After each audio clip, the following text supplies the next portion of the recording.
This is a quick audio test for closed captioning. Test 1, 2. Thank you.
Dear colleagues, please take your seats. We're going to start the meeting.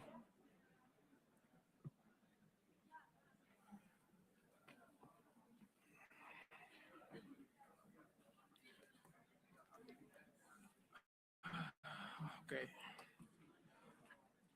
Excellencias, Excellencies, distinguished delegates, ladies and gentlemen, I call to order the third meeting of the United Nations Forum on Forests at its 21st session. Before proceeding with our program of work for this morning, we will begin with the general discussion of item 3E that we were not able to finish yesterday afternoon. So we will continue with the general discussion. We will open the floor for a general discussion on item 3E of the agenda. Delegations wishing to take the floor are invited to press the button on their microphone consoles to request the floor now. Delegations are kindly reminded of the time limit of 3 minutes for statements speaking on behalf of a group of states and 2 minutes for statements by individual delegations, 3 minutes for groups and 2 minutes in national capacity. To assist speakers in managing their time, the light on the microphone will start blinking with the remaining 30 seconds before the time limit is reached to indicate that the speaker should start concluding their statement. If the speaker continues beyond the time limit, the microphone will be automatically muted. Nonetheless, I would like to request the speakers to deliver statements at a normal speaking speed to facilitate interpretation, and longer versions of statements may be sent for circulation through e-statements at un.org for publication. With that, we will begin the general debate, and I now give the floor to the representative of Cyprus on behalf of the European Union. Thank you, Mr. Chair. I'm honored to speak on behalf of the EU and its 27 member states. Communication is important for successful IAF implementation. Over the past year, UNFF's presence has become clearer and more consistent.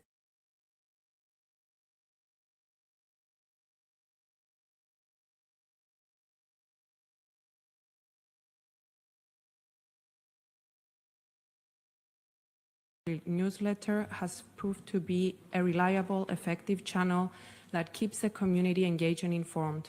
We appreciate its current format, a regular frequency, which we find useful and effective.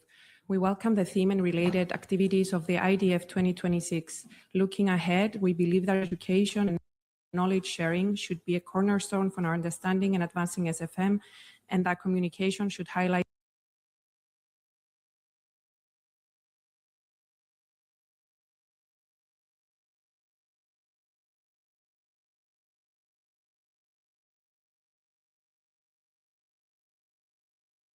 online meeting formats to strengthen outreach within existing resources.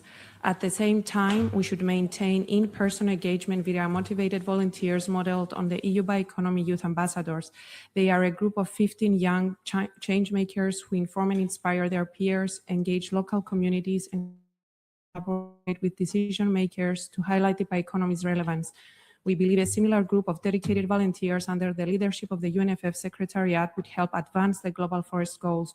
We invite the Secretariat to continue its collaboration with CPF and its members, relevant UN departments, and regional communicators networks. We value CPF communication projects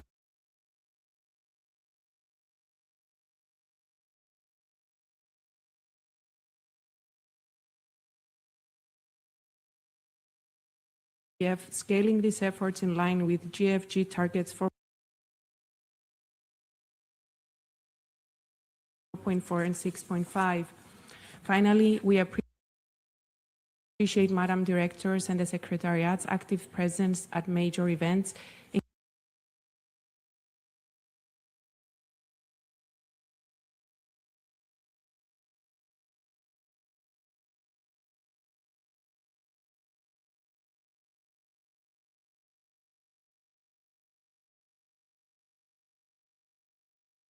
synergies with other thematic pavilions could be an alternative. To conclude, we recognize the progress achieved despite limited resources and encourage effective approaches across channels and partnerships. We stand ready to cooperate on these efforts. Thank you. Agradezco a la I thank the representative of Cyprus on behalf of the European Union. I now give the floor to the representative of Czechia. You have the floor. Thank you, Mr. Chair. Distinguished delegates, Czechia aligns itself with the statement delivered by the European Union. I would like to briefly share national and international examples of how communication and public outreach can support sustainable forest management, the global forest goals, and related sustainable development goals. In Czechia, forests are an essential part of our national identity, and people have traditionally enjoyed free public access to them. For many Czech citizens, going to the forest to collect mushrooms and berries is a natural part of their life. It creates a close personal relationship with forests and helps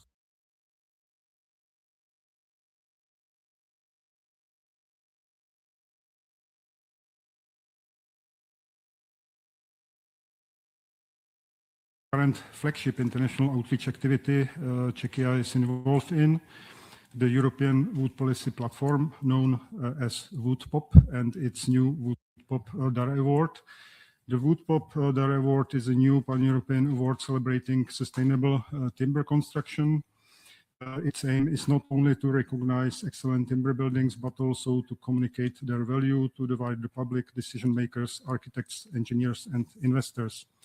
The first edition brings together 22 countries from the pan-European region and more than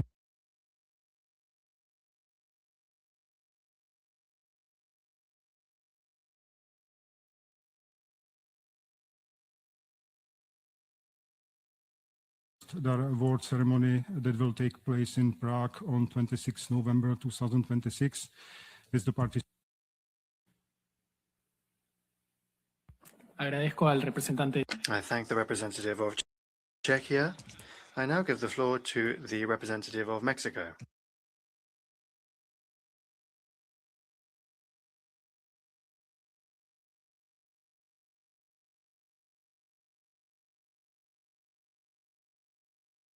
Activities aimed at raising awareness about the importance of forests for human well-being and sustainable development, particularly in a context of limited resources.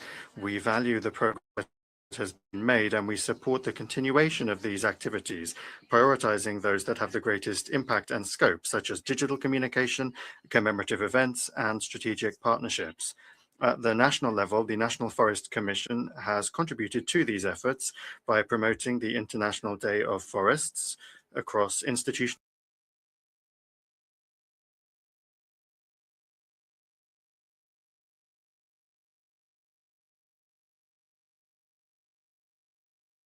The role of forests in climate resilience, the conservation of biodiversity, and sustainable development. Thank you very much. Muchas gracias a la representante. I thank the representative of Mexico. I'll give the floor to the representative of Japan. You have the floor. Thank you, Mr. Vice Chair and the distinguished guest. Japan would like to explain about the activities in the International Day of Forest. In Japan, goodwill donations are collected from general public under the Green Donation Initiative. The green donation is used for tree planting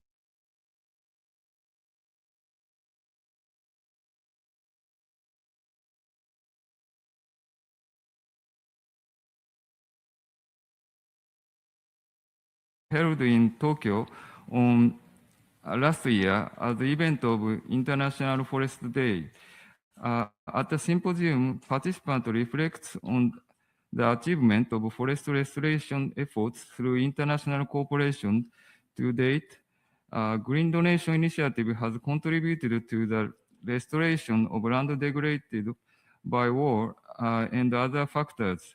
From the perspective of communication under this agenda item, such fundraising initiatives are effective in raising public awareness and mobilizing financial resources and contribute to Global Forest Goal 1. Thank you. Agradezco a I thank the representative of Japan. I now give the floor to the representative of Malaysia.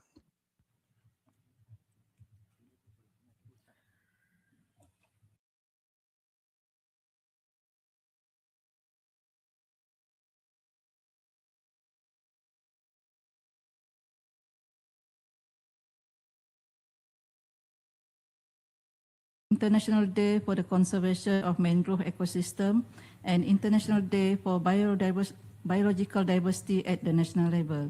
Every year, we celebrate IDF and other events to raise public awareness of preserving and conserving forest area and biodiversity. This annual observance also reflects various stakeholder continuous commitment to ensure our forests are managed sustainably through SFM practices.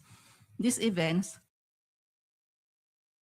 help raise public awareness and encourage more people to protect nature. They also highlight the importance of different forest types in supporting the climate, local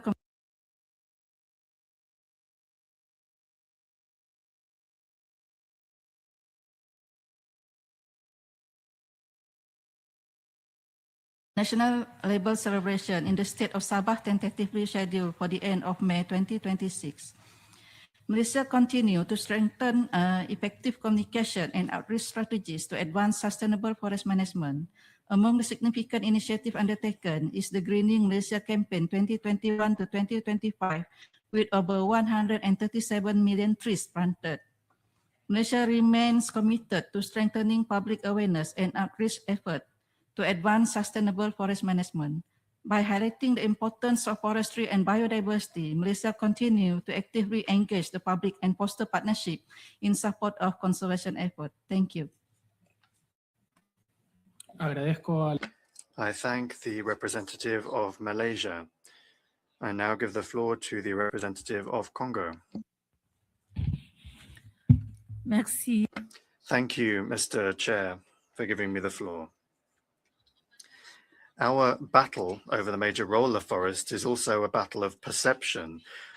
Today, forest countries all too often are still seen through the lens of deforestation alone, even though they continue to be the main guardians of tropical forests that are rich in biodiversity and ecosystem services, without forgetting that they are home to indigenous populations that have been stewarding them for thousands of years. Despite the efforts and initiatives of forest countries, they are still insufficiently visible at the international level. We must therefore move the global narrative forward, going from a discourse focused on the loss of forests towards a greater recognition of the countries that are preserving them over the long term, and a better awareness of the importance of the role of forests for the survival of humanity. This change is essential because it has an impact on financing, investments, and international political decisions. The Republic of the Congo therefore supports a more balanced communication strategy, a better promotion of good practices, and a greater involvement of forest countries in shaping the global discourse. Protecting our forests must be recognized as a service done to humanity, one that deserves to be supported and remunerated. Thank you. agradezco a su excelencia. I thank Her Excellency, the distinguished representative of the Congo. I now give the floor to the representative of Canada. You have the floor. Thank you, Mr. Chair, for the floor. Canada supports the statement from the European Union on how communications are important and the various priorities. And that the website truly has much improved. It's more visually appealing, it's easier to navigate, and we look forward to continued enhancements as resources allow. We also agree with the Secretariat prioritizing communications and outreach activities as per the background paper. Canada was pleased to co-chair the Forest Pavilion at COP30 alongside Brazil. It offered excellent visibility opportunities that otherwise would not have occurred. We support the proposal for the ability of future forest pavilions in cooperation with the CPF. However, institutionalizing the pavilion may be premature given the current fiscal climate. We also note that resources for future pavilions should come from a diversity of sources. Thank you. Agradezco a la I thank the representative of Canada for her statement. I now give the floor to the representative of the Republic of Korea. Vice Chair, communication and outreach in forest sector are more than just sharing information. In this regard, the designation and celebration of the International Day of Forest has a proven to be an exceptionally effective methodology. Building on this successful momentum, we now seek to extend this energy toward a more refined vision of a forest-based bioeconomy.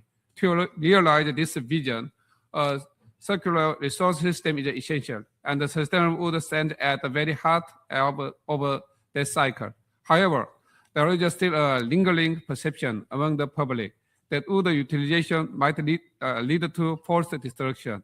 No matter how advanced our policies are, the bioeconomy cannot reach its full potential as long as these occasional misunderstandings persist. To address this, to boost the Vienna Call for Action, Korea proposes a UN-led International Day of Sustainable Wood. As we stand at this turning point, we recognize that several nations, including Japan, Finland, and United States, and Korea, already dedicated specific days to honor the value of wood harvest and use. While a privately organized World Wood Day exists, its coincidence with the International Day of Forest often means that the vital discourse on wood utilization is overshadowed by this focus on restoration and conservation.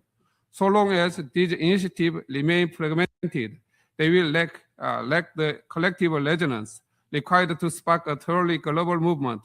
We believe these scattered efforts must be united under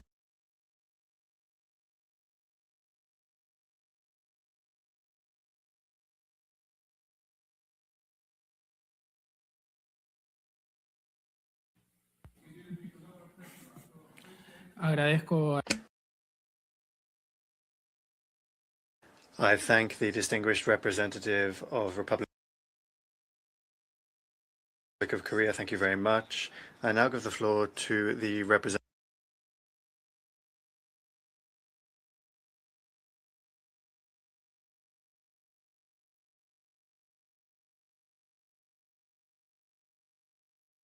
in the launch of the Global Forest Goals Report 2026 and the update of the website, the release of the GFG icons, and wishes to thank Canada in providing support to the Secretariat in the production of the icons.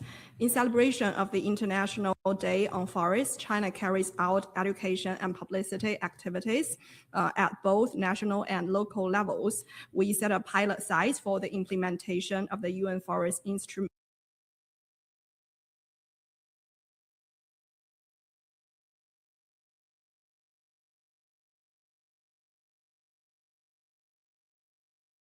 the Secretariat to take the opportunity of the launch of the GFG Report 2026 to take more outreach actions on other multilateral occasions, including within the UN system, to enhance the visibility of forests. China also wishes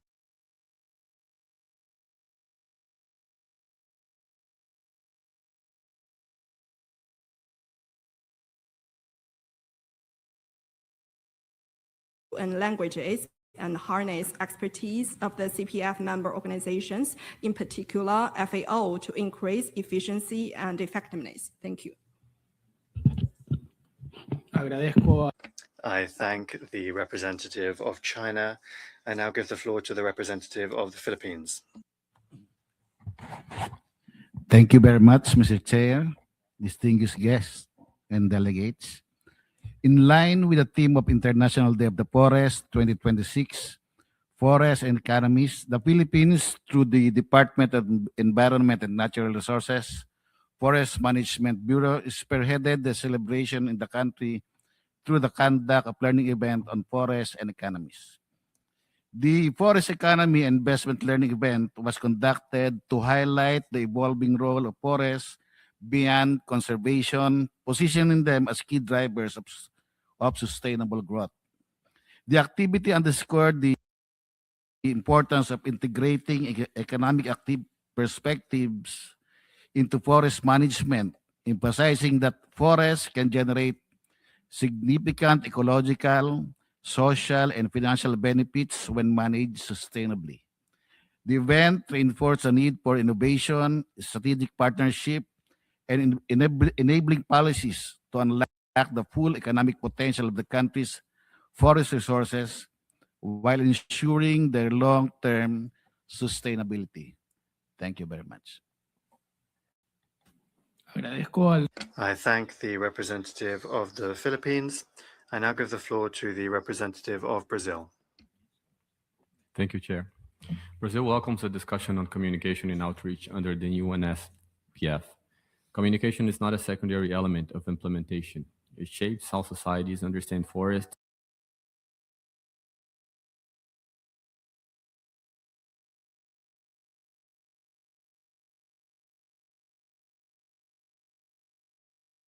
biodiversity, water security, food security, livelihoods, income generation, culture, health, resilience, and sustainable development.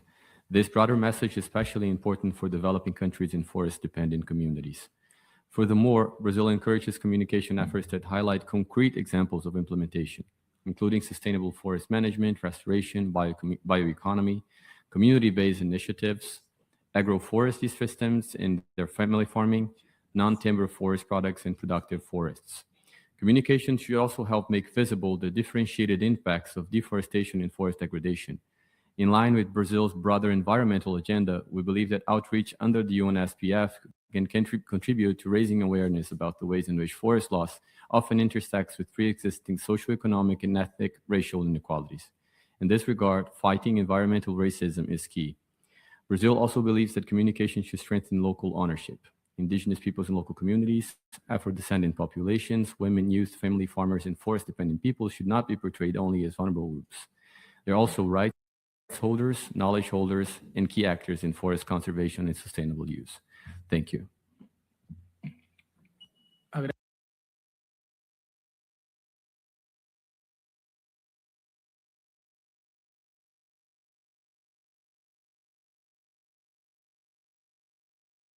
Chair, Kenya supports the strengthened implementation of the communication and outreach strategy of the UN Strategic Plan of Forest 2017 to 2030 as a key mechanism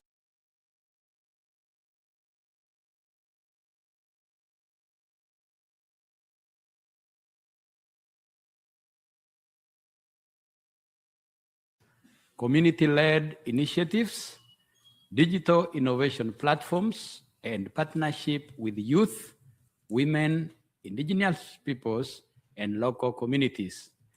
Kenya has been marking the IDF as a global platform for advocacy and education in 2026.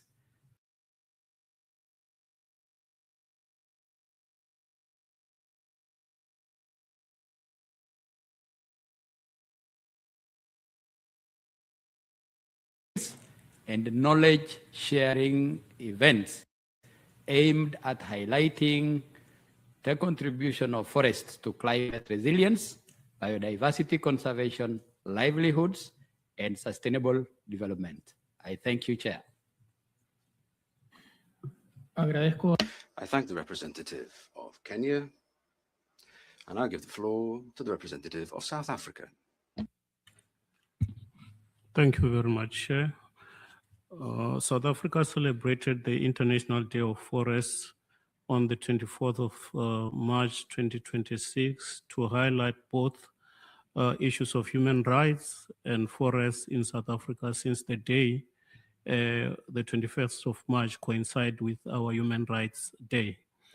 The day was used as a platform for commercial forest industry role players to highlight the benefits and the value of forestry in the daily lives of South Africans.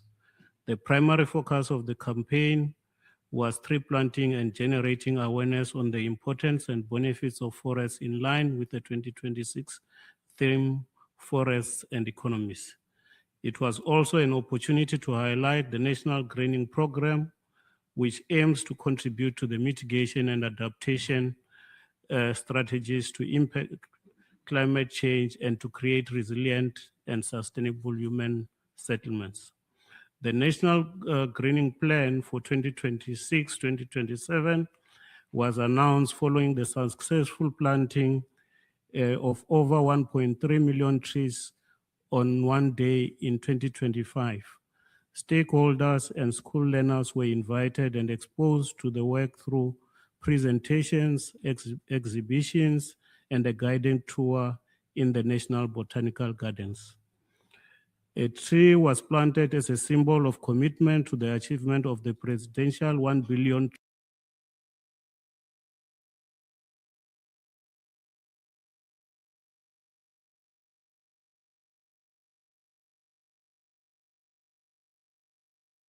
Thank you very much.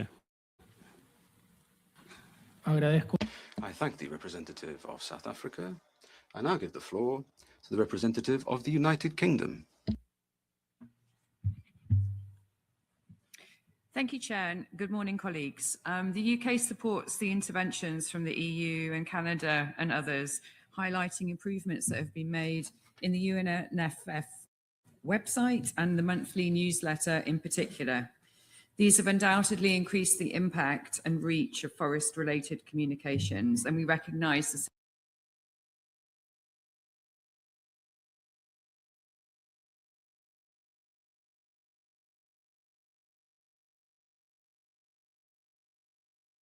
at the moment. It will be important to consider value for money of, for instance, organising in-person high-level standalone events. And we'd encourage the Secretariat to consider combining these with other planned events, such as UNFF, where possible, to make the most of those gatherings which are already due to take place. The UK has been pleased in the past to support development and establishment of the Forest Pavilion at COP, which has undoubtedly helped to raise the profile of forests in that climate-focused fora. However, we agree with others who've suggested that it's premature to institutionalise this as a permanent feature, and we'd encourage the Secretariat to continue to collaborate closely with CPF partners in considering how best to bring forests into these other multilateral fora. Thank you, Chair. I thank the representative of the United Kingdom for her statement, and I give the floor to the representative of Côte d'Ivoire. You have the floor. Mr. Chair, Côte d'Ivoire wishes to congratulate the Secretariat of the United Nations Forum on Forests on the remarkable quality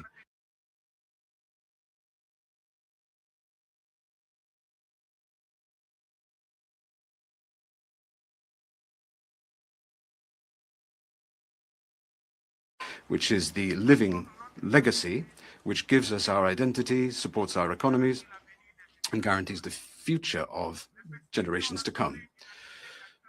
This will include the representatives of public institutions, representatives of international organizations, the private sector, civil society organizations, rural communities, traditional communities, and it has been marked by the following activities. The message of the government delivered by Mr. Jacques Assoy-Comand, the Minister for Forests, and that was broadcast on national television. This message aimed to raise awareness among the population of the importance of forests and the need to protect them. Secondly, there was a high-level panel moderated by experts on development in agriculture and forestry.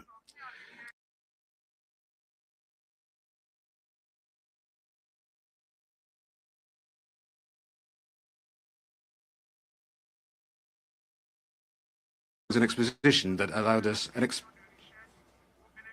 exhibition that allowed us to show our national resources to the people. Thank you. I thank the representative of Côte d'Ivoire, and I now give the floor to the representative of the Russian Federation. Thank you, Mr. Chair. We would like to report that the Russian Federation not only goes through and carries out events devoted to Forest Day each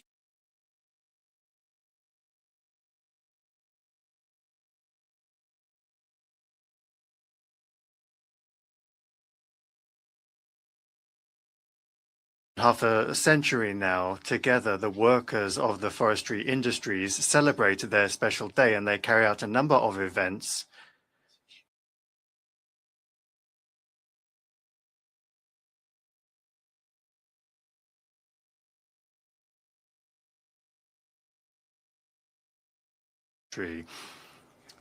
We believe that this initiative is a very useful one, and I know that it is also supported widely. Thank you very much. I thank the representative of the Russian Federation. I now give the floor to the representative of the Islamic Republic of Iran. Many thanks, Mr. Chairman, for the floor. Our New Year Nowruz coincides with International Day of Forest, a meaningful reminder of renewable growth and our connection to nature. I would like to express my sincere appreciation to entire UNFF Secretariat for their dedication effort, especially in organizing the International Day of Forest each year. The Secretariat's commitment to raising awareness and promoting the vital importance of forests that is a truly commendable. Forests are the lungs of our planet. They are indispensable to biodiversity, climate regulation, and the sustainable of human livelihood. As one of the low forest covered countries, the Islamic Republic of Iran has placed forest and rangeland management at the core of its environmental strategy. Our action at the national level reflects our solid commitment. Here, Mr. Chairman, we would like to propose the following recommendation.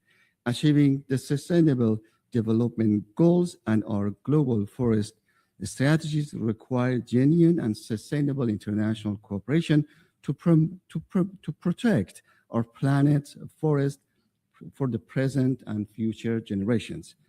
Among our commitment, LFCCs must be prioritized in the allocation of all related sources, including climate and forest finance.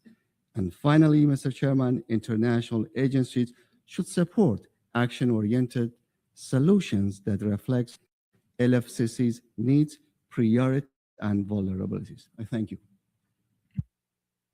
I thank the representative of the Islamic Republic of Iran.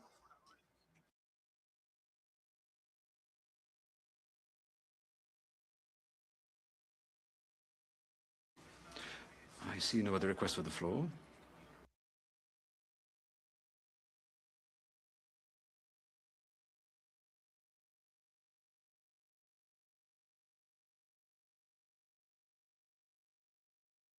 But also strengthen communication, public awareness, and outreach activity in the forestry sector.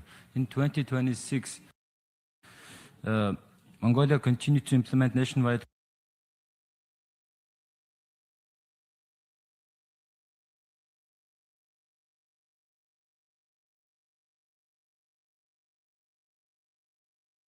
forest conservation and restoration efforts. The International Day of Forest was marked across the country through awareness campaigns involving government institutions, local communities, youth organizations, schools,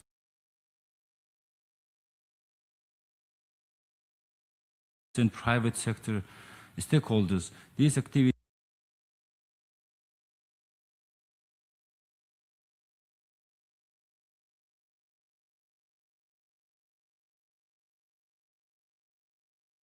to improve transparency, information sharing, and public engagement in forestry sector. Such initiatives contribute to strengthen cooperation between government agencies, forest user groups, and local communities.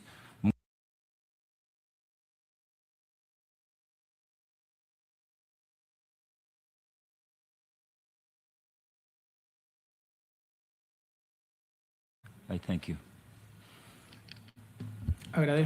I thank the representative of Mongolia. And to conclude this morning's debate on item 3E, I give the floor to the representative of UNEP. You have the floor. Excellencies, distinguished delegates, ladies and gentlemen, the International Day of Forests the general public and translate the value of forests and support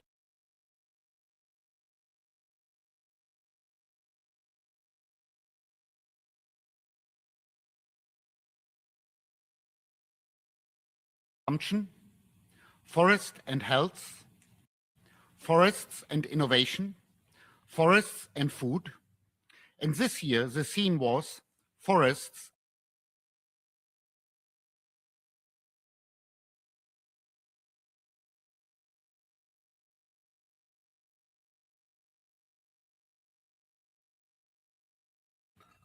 growing forests for a sustainable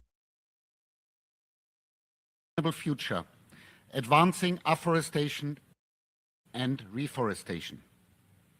This theme reflects the strategic role of afforestation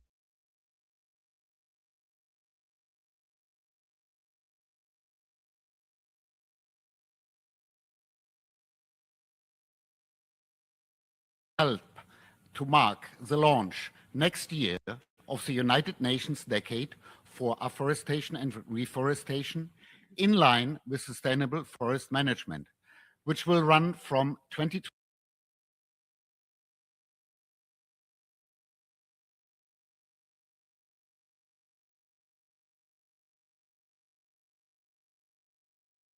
globally. We look forward to working with partners to make the Forest Day in 2027 a platform. Agradezco. I thank the representative of UNEP.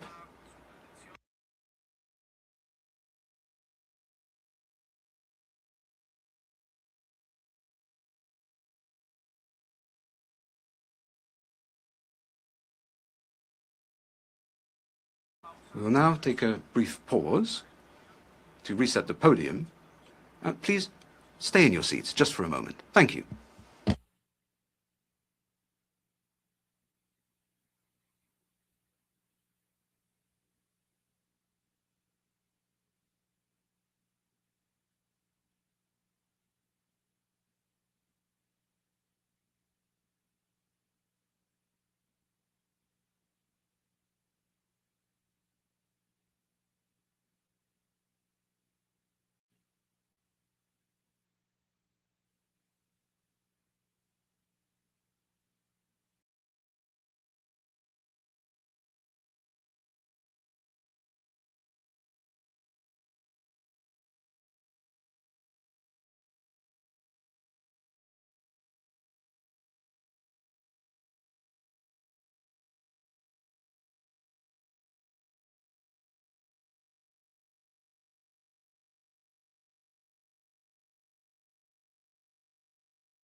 Muy bien, continuamos. Very good.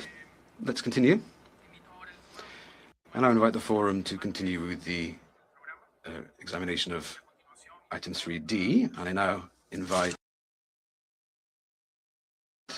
Mrs. Lotta Tatinen, the Director of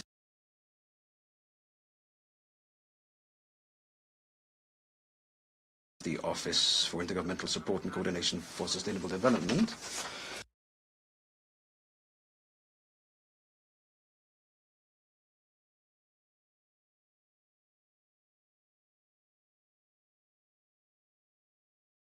Forest agenda and strengthening the contribution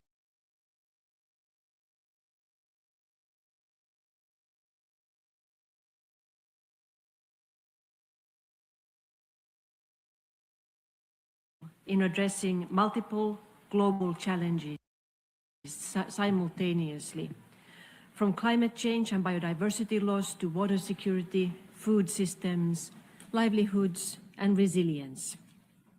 This is also reflected in the strong interlinkages between the 6 global forest goals contained in the UN Strategic Plan for Forests 2017-2030 and the SDGs, including those that will be reviewed at the upcoming session of the High-Level Political Forum on Sustainable Development, both this July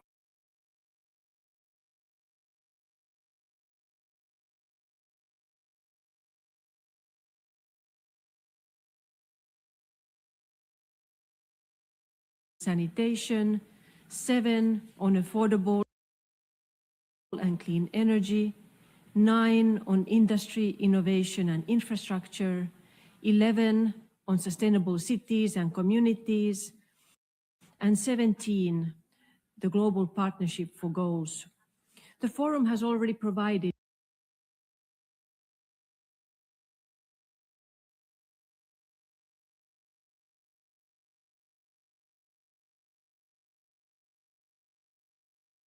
contributes to water security, sustainable energy pathways, resilient infrastructure, sustainable urban development, and international cooperation, while also underscoring the crucial role of finance, policy coherence, and cross-sectoral collaboration.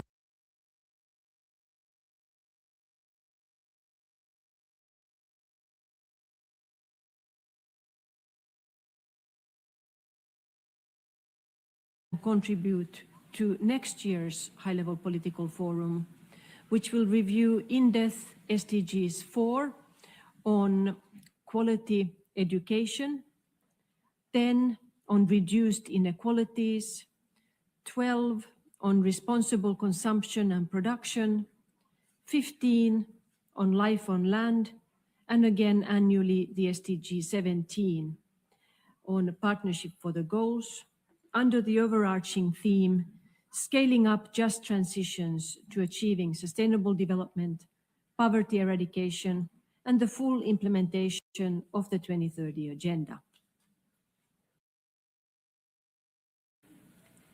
Excellencies, Global Forest Goals 1 and 3 focused on reversing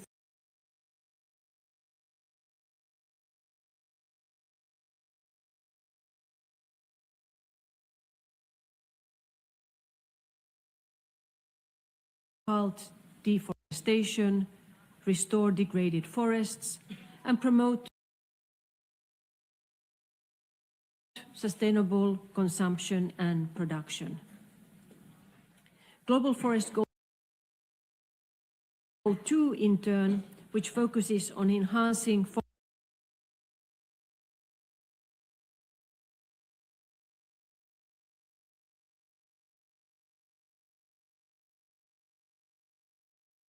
Four, 5, and 6 highlight the importance of finance, governance, and cross-sectoral cooperation, all of which are central to achieving SDG 17 and to strengthening implementation across the 2030 Agenda more broadly.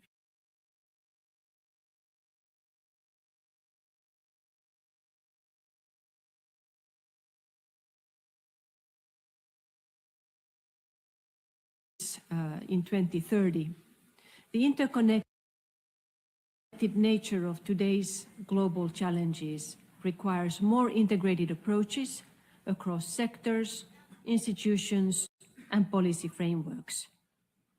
In this regard, allow me to highlight to you the forthcoming review by the Economic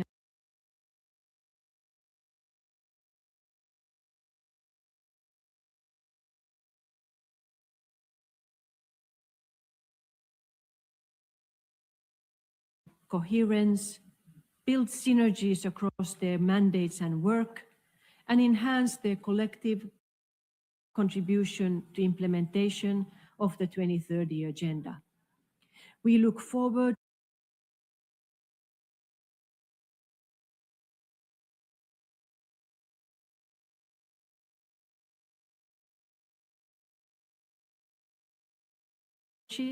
and fostering coherence across forest-related processes can offer useful perspective to this review.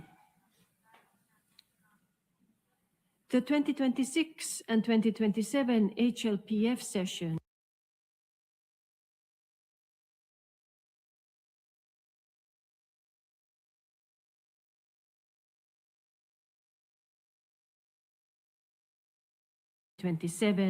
during the high-level week of the General Assembly.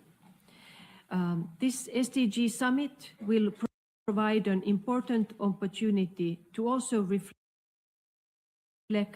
on not only how to bolster achievement of the SDGs until their deadline, but also on how to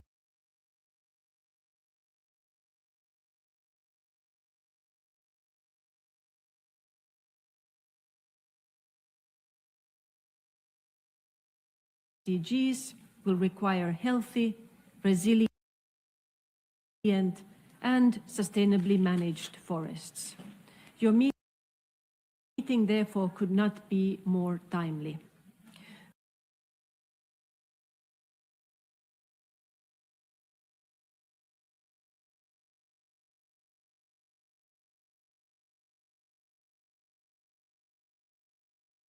Communities around the world, they are an important source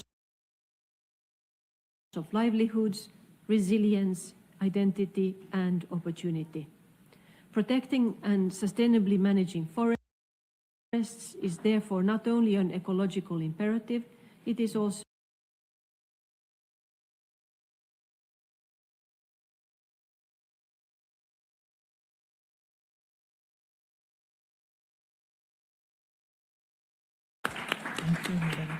Doy gracias al I thank the Director of the Office for Intergovernmental Support and Coordination for Sustainable Development at the Department of Economic and Social Affairs, DESA.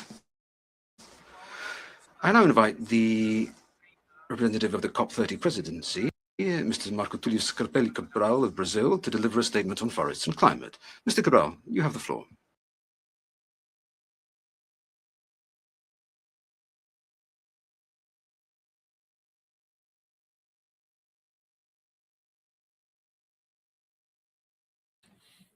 On key issues of the global stocktake of the Paris Agreement. One on transitioning away from fossil fuels, and one on halting and reversing deforestation and forest degradation by 2030. So I am coordinating the drafting of this letter.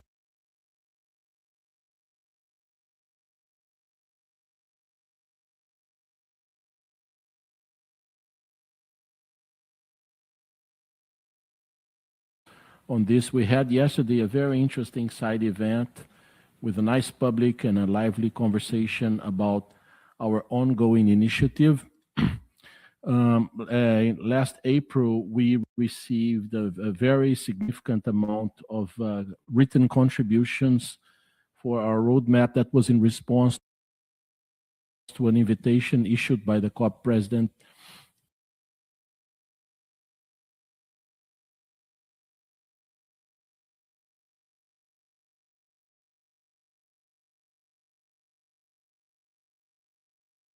UN agencies. So we have an impressive amount of material, very rich information, which we are processing, and we're starting to draft the document. But in addition to doing our best to produce an interesting document pointing the way forward, really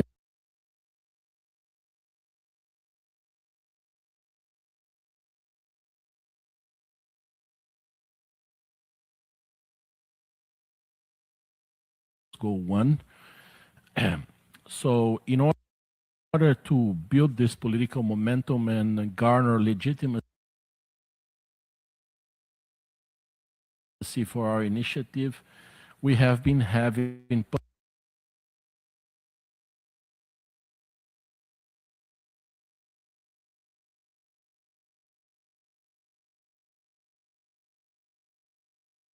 working together on this. And next, we will be in Bonn for the subsidiary bodies, possibly also the previous week for the facilitative working group of the local communities and indigenous peoples platform. We are very conscious that indigenous peoples and local communities, in fact, are key actors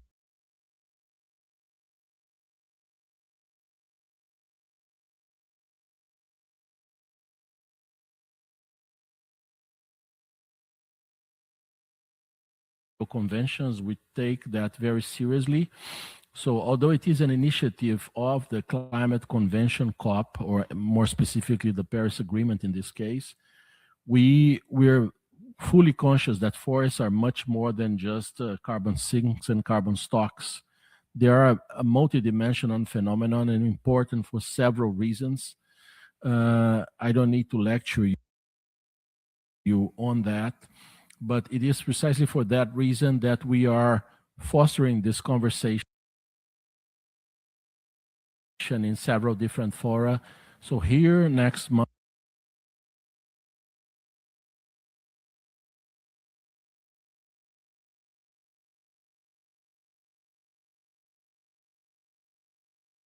Armenia, and we're planning to launch the roadmap here in New York at the week of the opening of the UN General Assembly in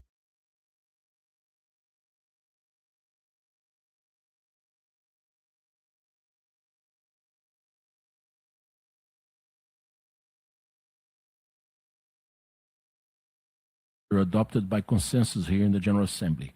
Thank you. Doy las gracias.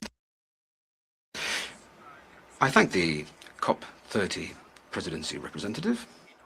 I now invite Her Excellency Rosalie Matondo, Minister of Forest Economy of the Republic of the Congo, to deliver a presentation on the UN Decade on Afforestation and Reforestation. Excellency, you have the floor. Merci, Monsieur le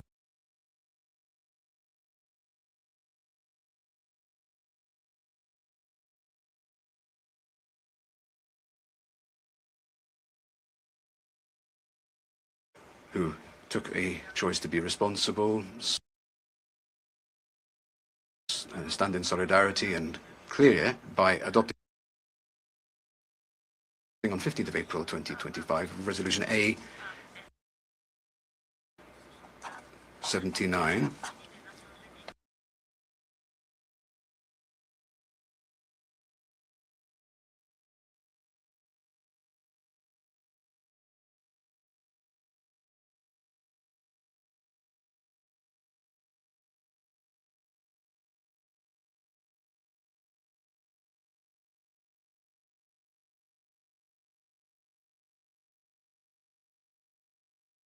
the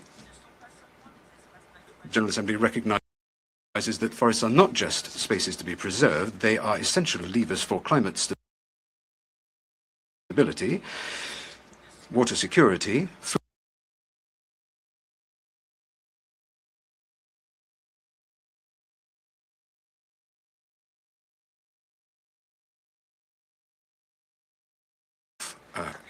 the Congo, with the involvement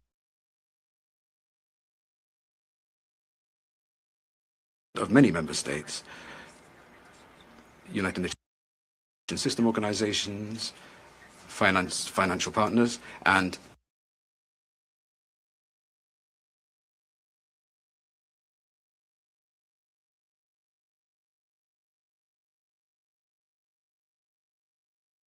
among whom were heads of state and of government, ministers,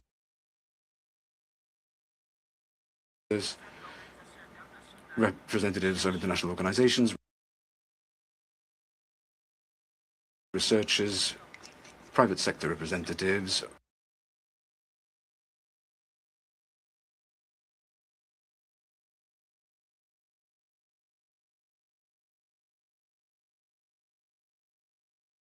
to the size of forests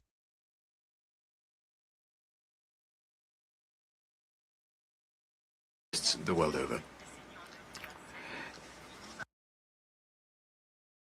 And by 2027, we will have to transform this political ambition into concrete action. The scale of climate change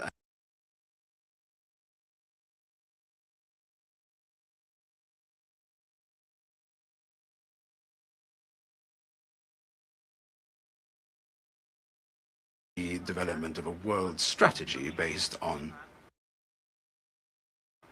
measurable goals, performance indicators that are clear, and credible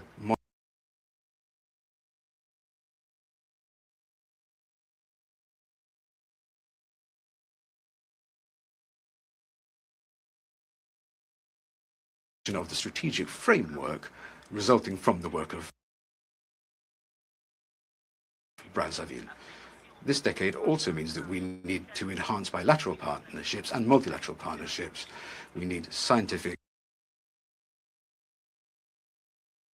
and technical cooperation and international cooperation.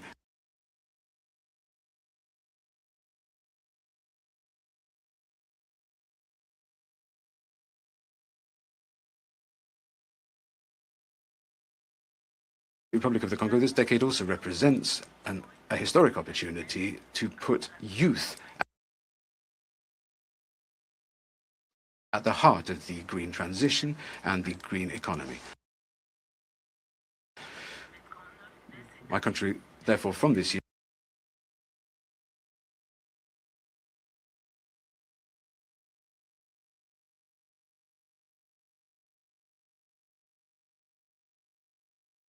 the launch of the program for young people for the UN decade, which will aim to improve people's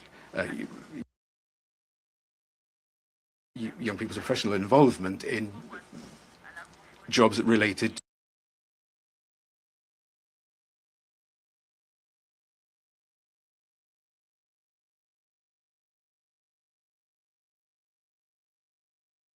wood is often used as the main source of energy, timber. So we need to have actions to involve people in agroforestry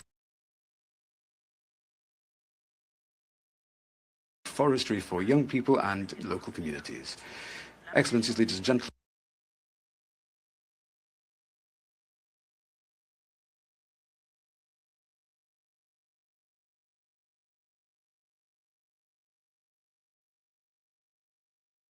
the private sector, technical and financial partners,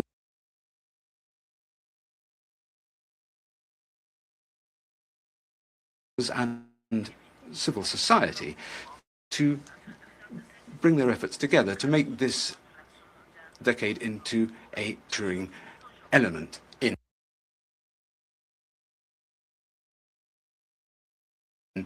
world climate efforts. We need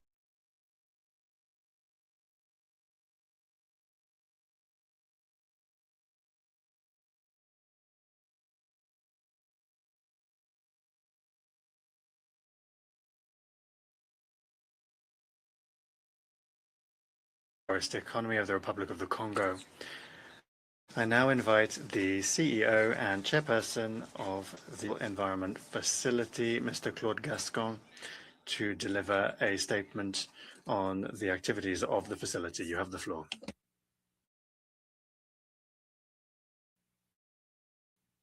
The GEF is built around the idea that interlinkages and integration are the best way to address today's environmental challenges, and more specifically that protecting and conserving forests are at the core of building a healthy planet. Forests do not recognize boundaries. A tropical primary forest simultaneously stores carbon that shapes the climate, protects biodiversity, oil and watersheds that anchor sustainable land use, and sustains livelihoods of hundreds of millions of people. The GEF was created to operate across all these issues. It serves as the financial mechanism for the Rio Conventions, among others. Our forest investments represent an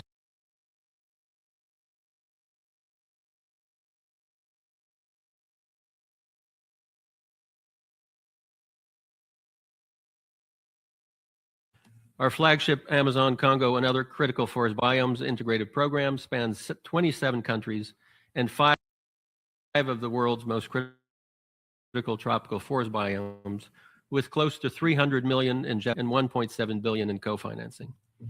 The Amazon Sustainable Landscapes Program, which is in its third phase, engages all 8 sovereign Amazon countries and has become a model for sustained long-term multi-country forest investments, delivering results well beyond expectations. These programs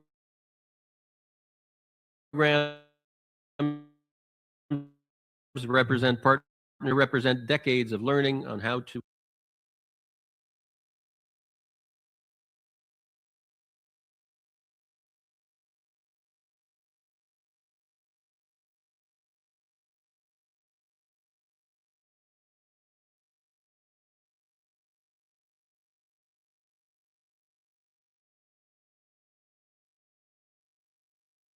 replenishment will define our forest investments for the last push towards 2030. We call on all stakeholders at UNFF21 to deepen collaboration, align our mechanisms, and recognize that adequate, sustained, and integrated forest finance is the foundation for achieving the 2030 goal.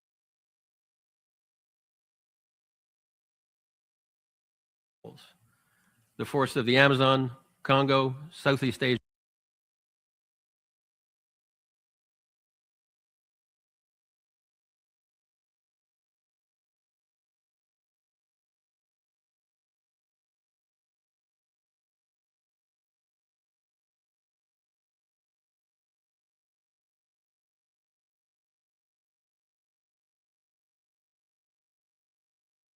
continued commitment to advancing the conservation, restoration, and sustainable management of forests is an essential part of the global endeavor to halt and reverse biodiversity loss.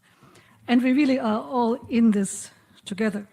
Success in the implementation of the Kunming-Montreal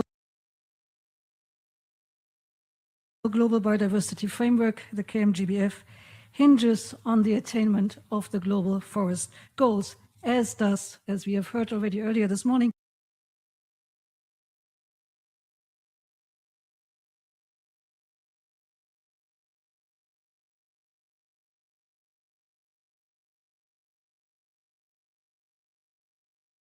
strategies for forest, nature, and people. The mainstreaming biodiversity into forestry joint initiative with FAO and the UNFF Secretariat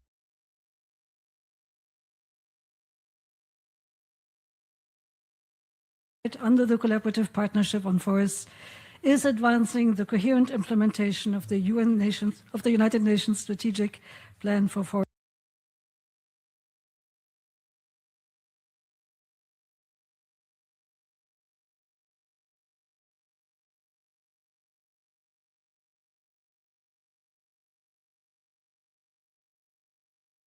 And relevant stakeholders with the tools and guidance they need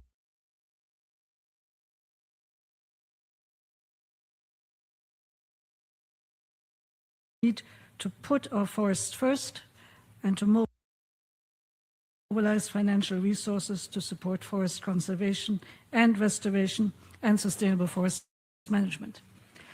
Colleagues, this is another triple COP year for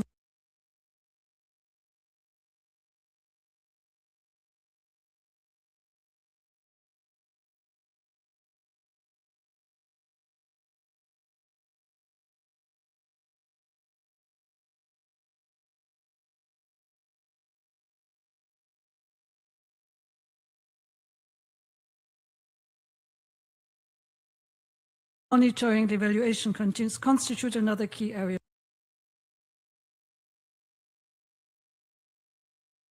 for synergies.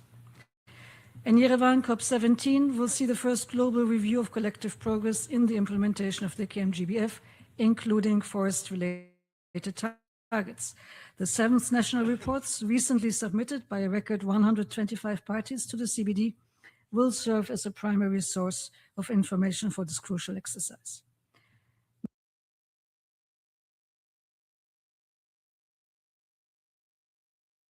Many reports include information on forest action and spatial planning, restoration, conservation, and interesting progress made on finance, from payments for ecosystems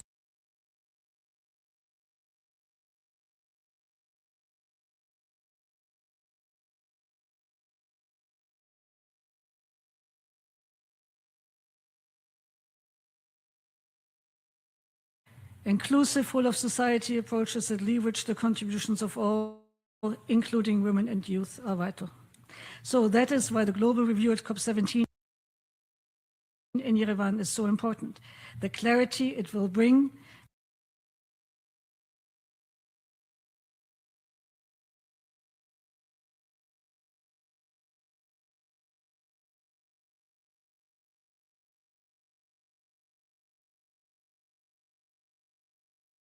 on how we can work collaboratively to mobilize resources and implement actions that support forest biodiversity.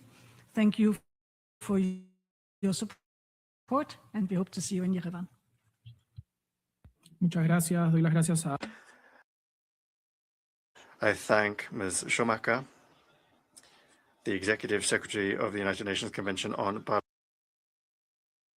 Biological Diversity. I now give the floor to the President of the International Union of Forest Research Organizations, Ms. Daniela.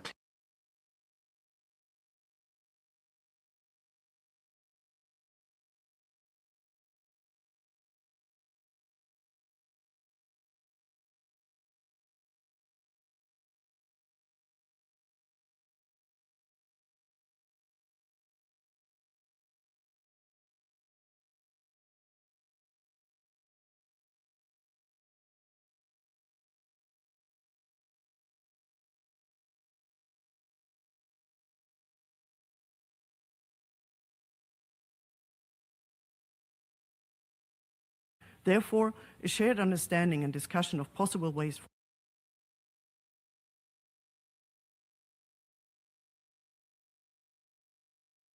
forward can contribute to establishing promising pathways. Is pleased to provide insights based on international scientific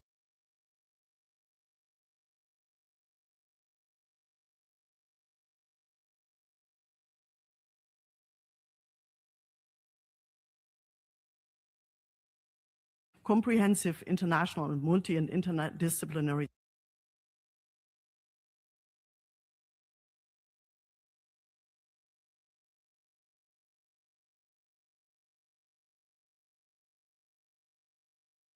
shows strong interlinkages with the global forest goals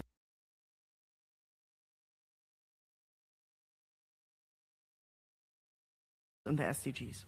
While the SDGs set general targets for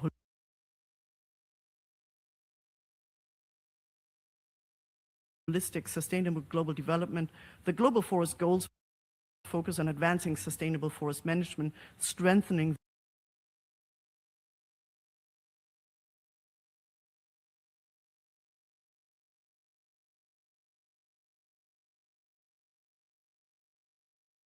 consumption and production. Both are central to the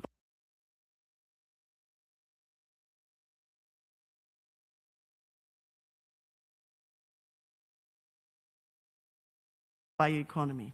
Strong interlinkages also exist with SDG 9 on innovations, as current bioeconomy strategies focus heavily on technology innovation.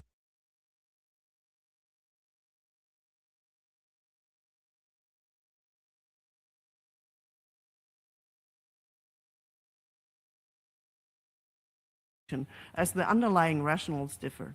Many bioeconomy strategies still focus on the exploitation of bioresources to drive economic growth. However, the understanding of the bioeconomy has evolved. New concepts such as the biodiversity bioeconomy and socio-biodiversity offer alternatives to the conventional perspective. While the former includes evaluation of natural capital, including payment for ecosystem services, ecotourism, or biodiversity credit markets, the latter is devoted to guaranteeing the cultural and ecological sustainability of biodiversity use.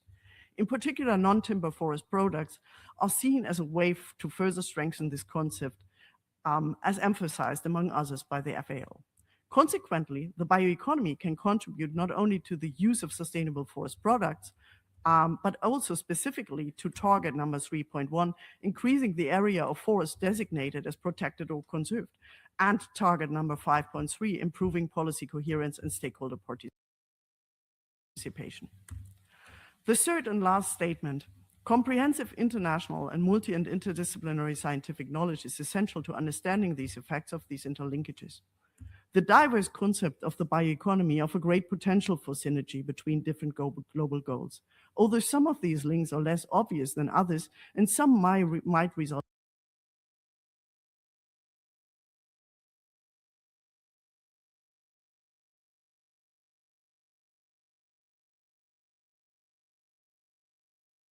bioeconomy strategies. It thus delivers a sound and robust basis for developing comprehensive strategies that take note of the directional influence of interactions with the global goals. This role of science has been somewhat neglected in previous bioeconomy research, which was mainly devoted to new technologies. However, the question of interlinkages demand knowledge from various disciplines, including the social science. IUFRO has established a task force building on integrated vision of the forest-based sector within the bioeconomy, and we stand ready to provide our expertise to support the global goals, the UNFF and the CPF. Thank you very much for your attention. Doy las gracias a la I thank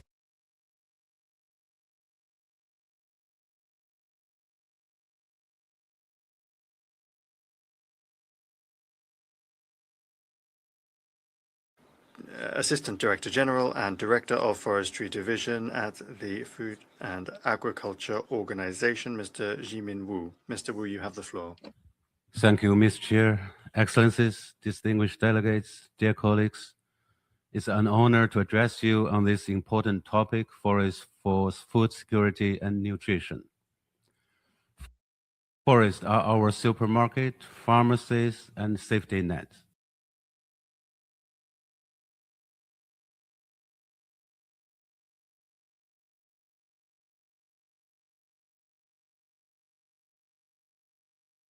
Downturns and seasonal food gaps.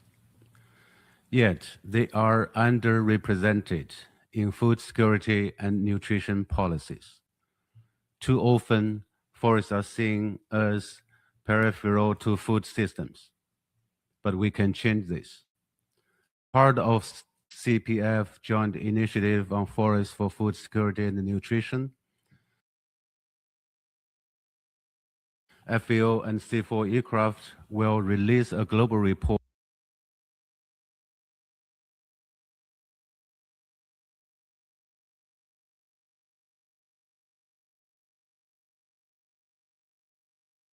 provide practical guidance for cross-sectoral action. It will also underpin important discussions at the 28th session of FAO Committee on Forestry COFO. The powerful message already emerging from the study is this: integrating forests into food security and nutrition strategies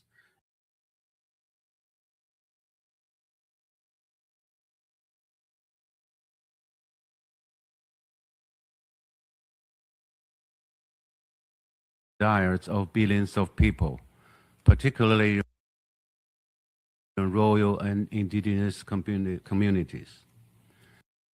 This role varies.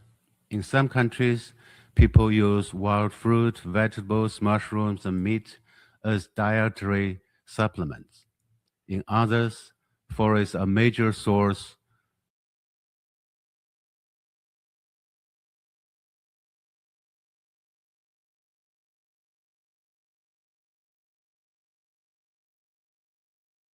services that are essential for agriculture and resilience of the food systems. Sustainable forest management strengthens agricultural productivity and stability, reduces vulnerability to climate and market shocks, and supports more diversified and nutritious diets.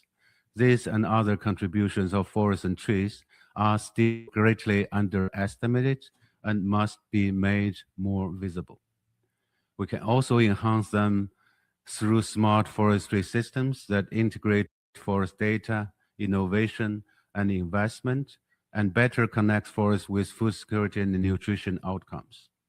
It's time that forests are recognized as both valuable ecosystems and essential infrastructures for food security, nutrition, and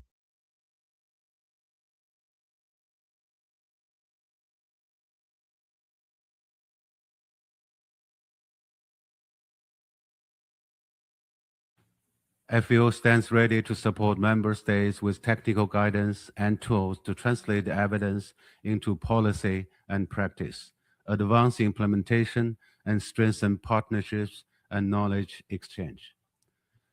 Let's continue and strengthen our collaboration to ensure that forests are a full part of efforts to achieve global food security and nutrition. Thank you. Doy las gracias.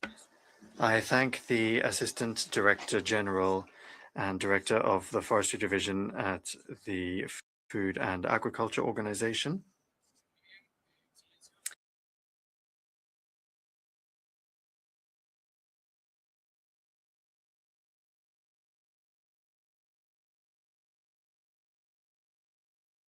Of the agenda and any questions or feedback on the presentations just made, as well as any comment on the input of UNFF21 to the 2026 and 20.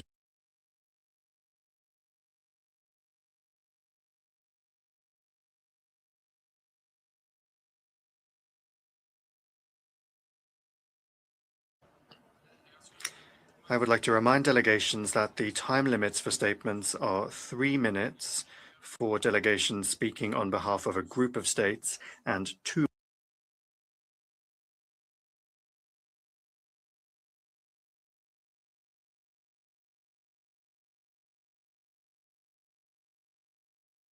To assist speakers in managing their time, the light on the microphone will start blinking 30 seconds before the time limit is reached to indicate that the speaker should start concluding the statement. If the speaker continues beyond the time limit, the microphone will be automatically muted.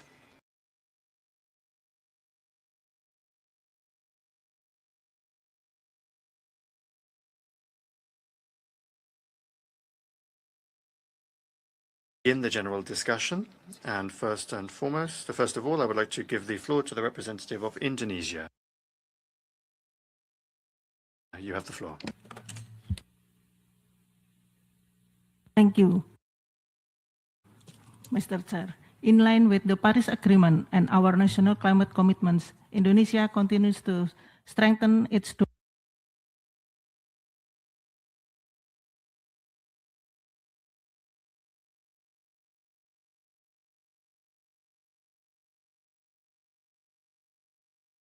credible, transparent, and accountable carbon market while supporting local communities and green economic growth. Indonesia also remains committed to restoring degraded land in line with UNCCD's objectives. For the period 2025 to 2029, Indonesia targets the rehabilitation of 1.25 million hectares of critical land, with more than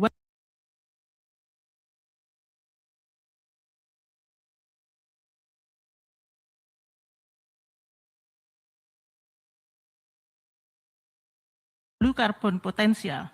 Indonesia also develops the Indonesian Biodiversity Strategic and Action Plan 2025 to 2050.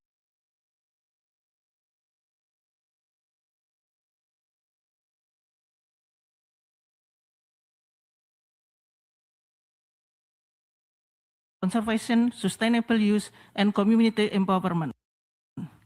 Through these integrated efforts, Indonesia remains committed to delivering tangible and measurable outcomes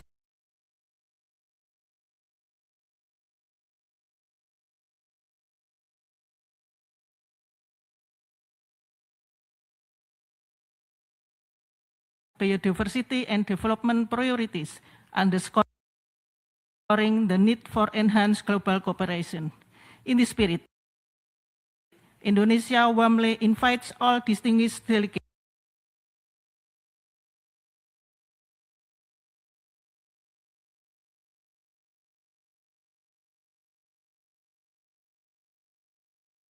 Cyprus on behalf of the European Union. You have the floor.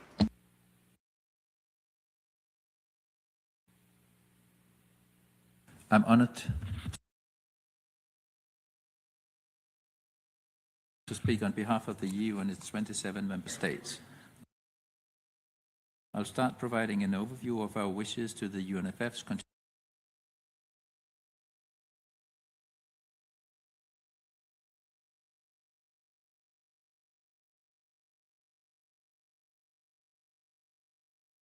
and to enhancing climate resilience, wood production, protecting soils, and fighting desertification and ecosystem and land degradation. It should highlight examples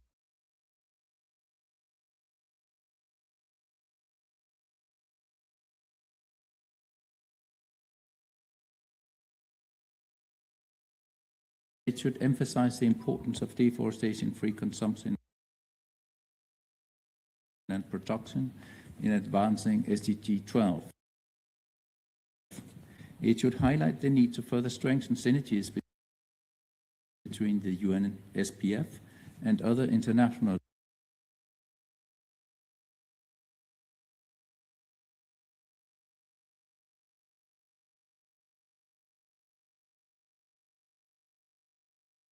forest goals in national forest-related policies. Examples of these include National Sustainable Development Strategies, NDCs, NBSAPs, national targets aligned with the KMGBF, land degradation neutrality targets and national plans under the UNCCD, and other relevant policies.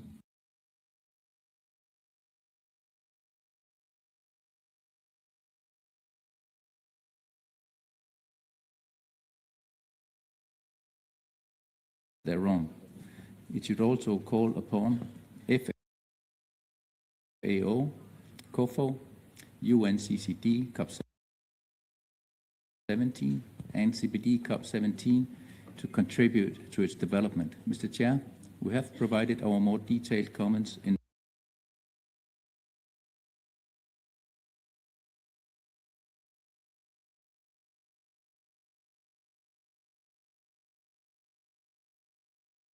Thank you very much, Mr. Chair. Mexico acknowledges the information presented on the links between the global forest goals and the various multilateral processes. Recent discussions in international environmental forums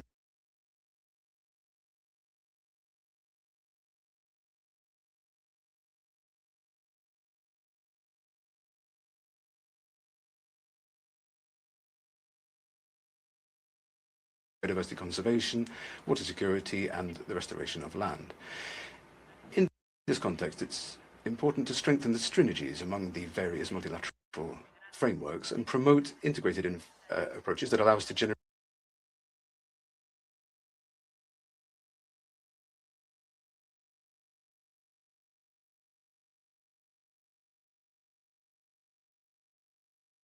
We celebrated the Forest Pavilion at the 30th session of the Convention of the Parties for the UNFF21 as a space to recognize the usefulness of strategic value and the promotion of collaboration among the various actors. Lastly, we reiterate the importance of promoting more integrated and complementary approaches among the various international agendas related to forests, biodiversity, climate, and sustainable development. Many thanks. I thank the distinguished representative of Mexico. I now give the floor to the distinguished representative of Guyana.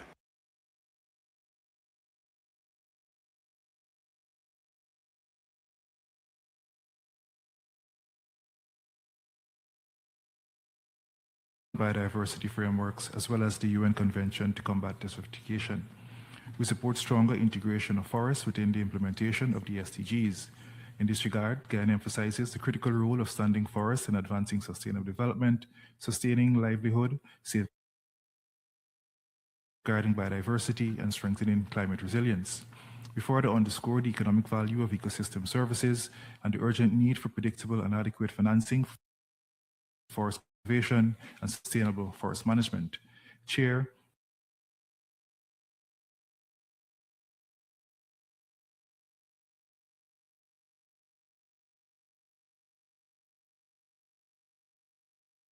In this regard, we support outcomes that strengthen results-based climate financing for forests, improve integrity and transparency of carbon markets, scale up financing for standing forests, and recognize the unique contributions of high forest cover, low deforestation countries within the global climate framework. Guyana's low carbon development strategy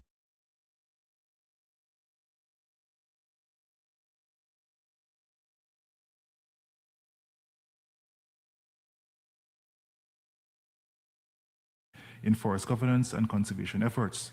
Finally, Guyana supports the continued strengthening of the Global Environment Facility as a key financing mechanism for biodiversity, climate, and land degradation objectives. We encourage accessibility, simplified procedures,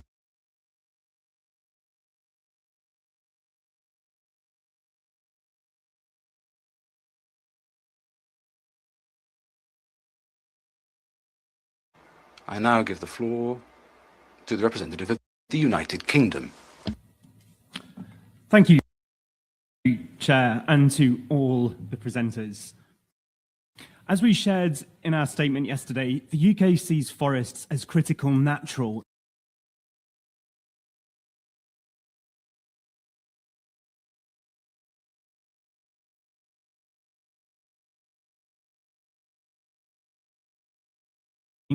and the cost of living far beyond forest regions. They also support subsistence, livelihoods, and prosperity through a sustainable forest bioeconomy. That is why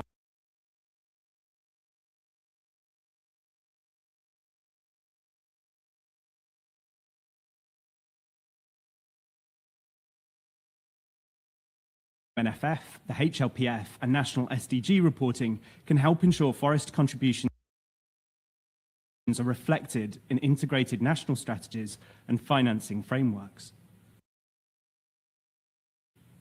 In this context too, the UK would like to thank Brazil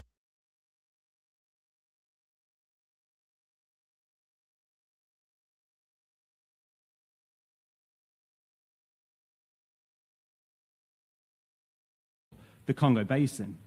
We would welcome an output that brings political energy and a diverse range of stakeholders behind delivering a prioritized set of the most transformative solutions to enable the transition to a forest-positive economy. Mr. Chair, we need to ensure that the value of forests is visible and internalized well beyond environment ministries. We would like to see the roadmap shine a light on the latest science related to forests' value for resilience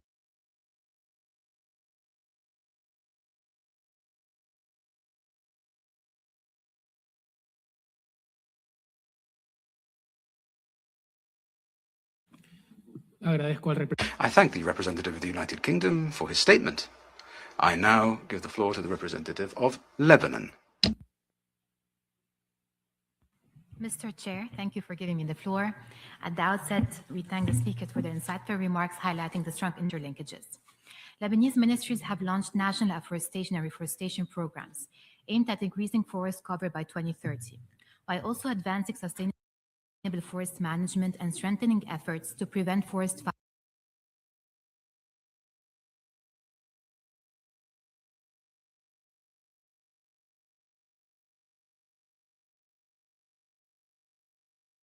years, the Ministry of Agriculture, in partnership with national and international stakeholders, has planted approximately 5,000 hectares of native forest trees across the country and implemented forest management planning activities on the additional 5,000 hectares.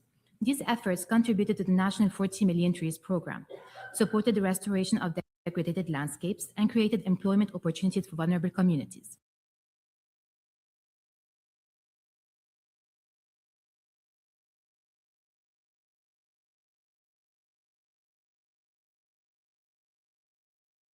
Hectares in various regions, contributing to ecosystem restoration, forest resilience, and the protection of water-related ecosystems under SDG 6. Mr. Chair, forest fire prevention remains one of Lebanon's main priorities and emerging challenges. In this regard, Lebanon has strengthened national early warning and prevention systems, so strategies focus on monitoring, research, preparedness, and rapid response. Lebanon established the Leb Fire mobile application which provides fire statistics, forecasts, analytics, and alerts up to 72 hours in advance. However,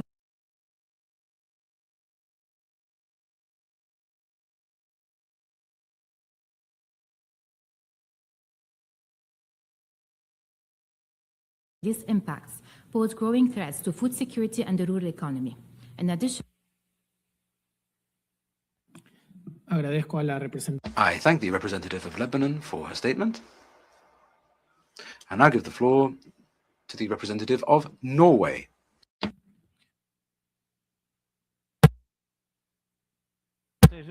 Norway would like to thank Brazil as the COP30 presidency for informing us about the process related to the initiative on the roadmap. We welcome the opportunity to exchange views at this stage, reflecting our strong interest in global efforts to halt deforestation. The roadmap to halt and reverse deforestation and forest degradation by 2030 could play an important role both in implementation and further work in the negotiations. Keeping our forest and ensuring sustainable land use will require concerted action across sectors. This work is relevant for topics such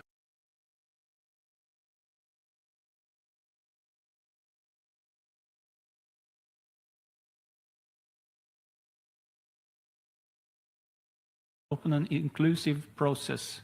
There are a lot of valuable experiences and lessons learned on sustainable forest management and forest protection and how to incentive this. In conclusion,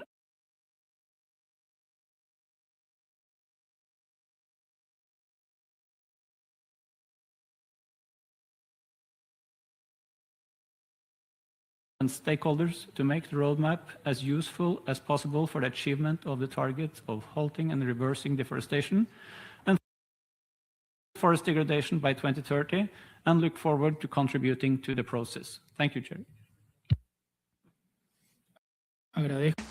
I thank the representative of Norway for his statement. I now give the floor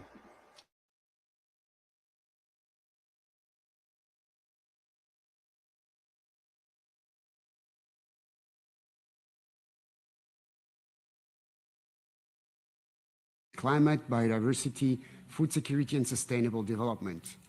We would like to emphasize here the strong value in advancing efforts to bring the forest and climate agendas closer and to strengthen coherence across existing international commitments and implementation efforts.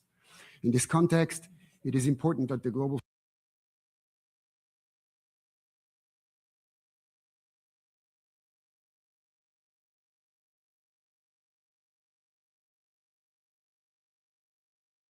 changes can help strengthen synergies across agendas, accelerate implementation, and increase collective impact towards halting and reversing forest loss and degradation. We must consider the COP30 presidency's initiative on halting and reversing deforestation and forest degradation by 2030 as a timely opportunity to advance dialogue and cooperation between the forest and climate agendas. In this regard, we would encourage member states to engage actively in this process, as we will, ensuring that it reflects the global forest goals, builds on the expertise and mandate of the forum, and addresses all forest ecosystems in support of global objectives on forest climate, biodiversity, combating desertification, and sustainable development. On this basis, Switzerland would like to propose a short paragraph on the way forward for the forthcoming omnibus resolution for consultation in the forum. Quote, "The United Nations Forum on Forests welcomes the efforts of the COP30 presidency on the roadmap for halting and reversing deforestation and forest degradation by 2030, and invites members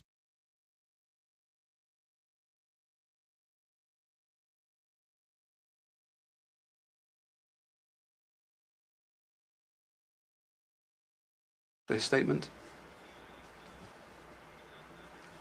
We have New Zealand, Vietnam, Portugal, Canada. Can't be clear on the statement. We now go over to the Speaker of New Zealand, please. First, I'd like to provide some comments on the deforestation roadmap mentioned by my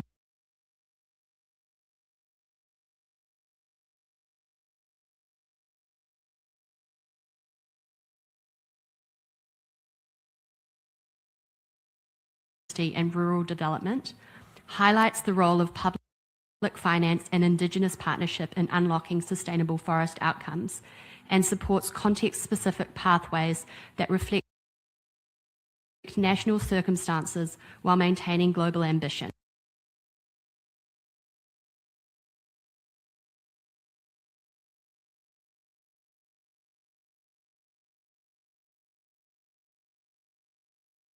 In New Zealand, planted forests are a vital resource that enable an active forest industry while reducing pressure on natural forests. And finally, on an interlinked approach towards achieving the global forest goals, in 2025, the New Zealand government launched the Biodiscovery platform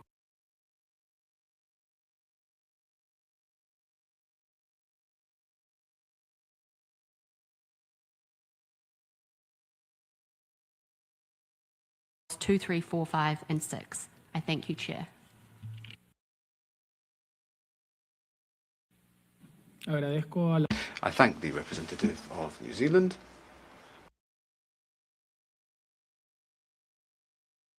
I now give the floor to the representative of Vietnam.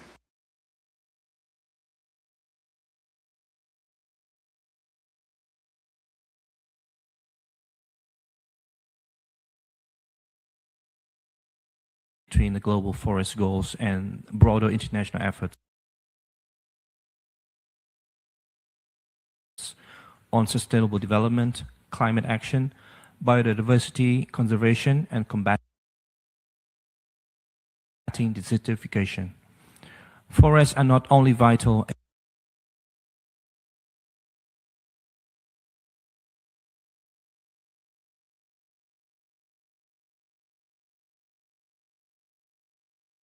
sustainable forest management and restoration efforts. Vietnam's forest coverage reached 42% in 2025, while contributing to support livelihoods and green growth, especially in mountainous and forest-dependent communities. Forestry is also a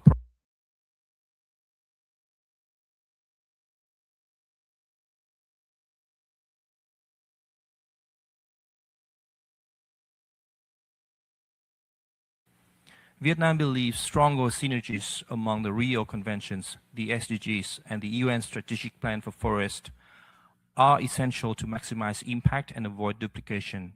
We therefore underscore the importance of international cooperation, predictable financing, technology transfer, and capacity building support for developing countries. Vietnam remains committed to working closely with all partners to advance sustainable forest management and contribute to global efforts to sustainable development, climate resilience, and biodiversity conservation. I thank you.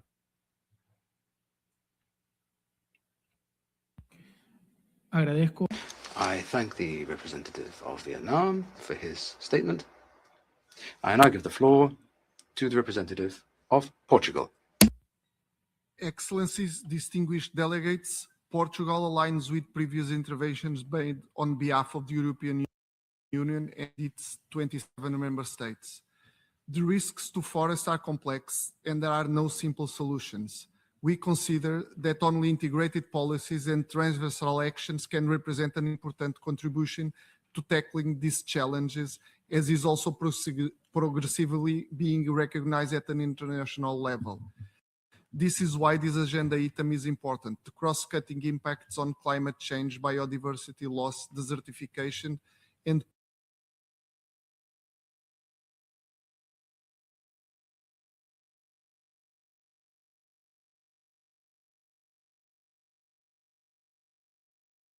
biodiversity, resulting from wildland fires, pests, and the other abiotic risks, such as the Christine storm that affected central Portugal last January, and the actions we have taken to overcome them.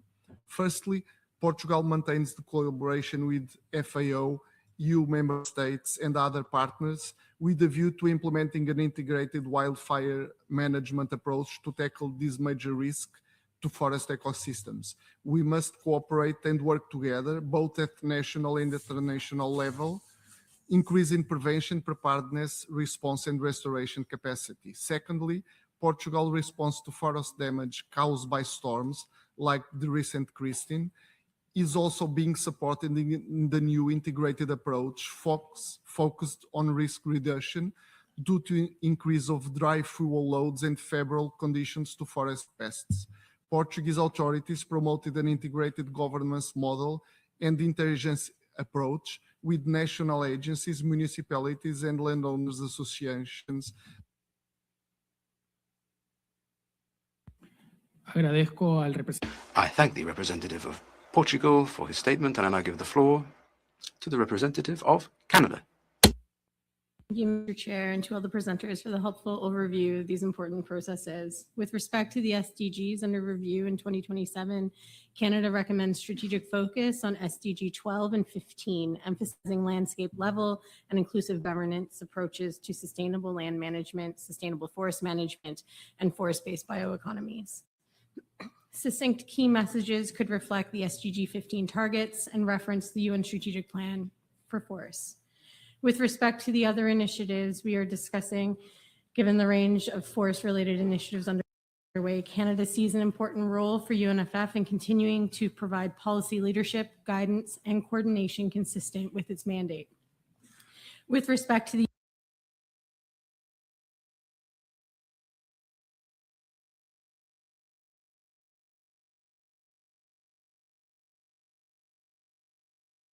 recommendations which are practical and actionable at different scales and aligned with existing definitions, while also recognizing diverse forest types, uses, and the central role of Indigenous peoples, women, and youth. Recognizing the forest sector alone cannot halt deforestation, the roadmap should consider cross-sectoral action. And a question to Brazil is, to what extent will consultations on the roadmap include sectors beyond forestry to ensure that all of the drivers of deforestation are included? Thank you. Doy las gracias a la I thank the representative of Canada. We'll continue with the list.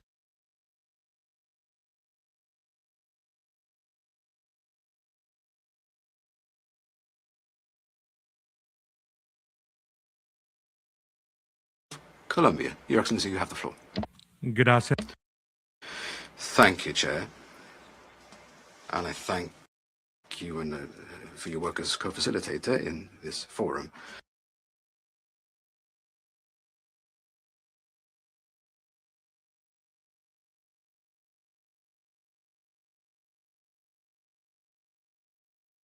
The full achievement of the 2030 agenda.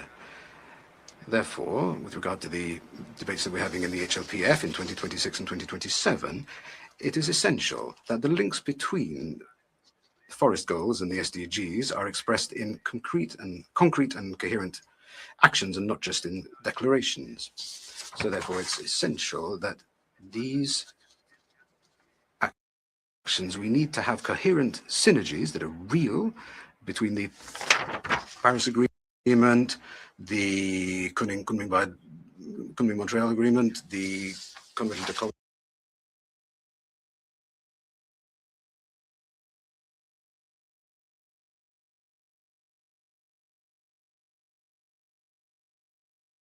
the Fund for Life and Biodiversity in this area. We also think it's clear, essential, that forest governments cannot make progress without its inhabitants, indigenous peoples, Afro-descendant peoples, and campesino communities, because their lands have more than, or almost 50% of forests. Their historic leadership requires leadership, financing, and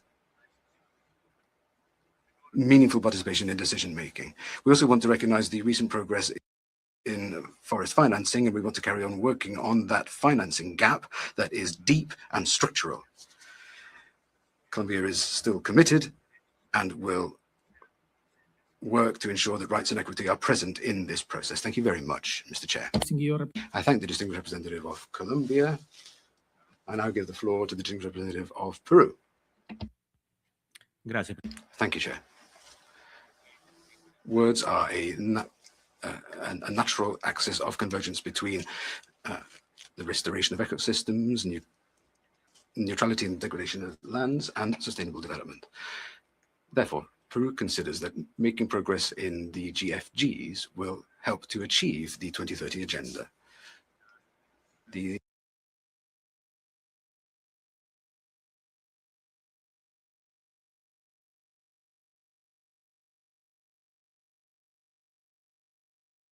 strategy for the restoration of ecosystems and forest lands by 2030, and this strategy of biodiversity for 2050. Under the first one of those, Peru is promoting 130 public restoration projects and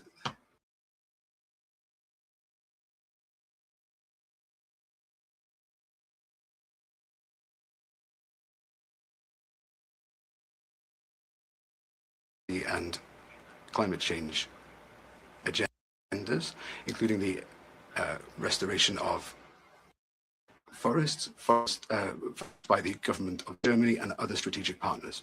Mr. Chair, thinking about 2030, Peru thinks it's essential to have forests at the center of multilateral action. The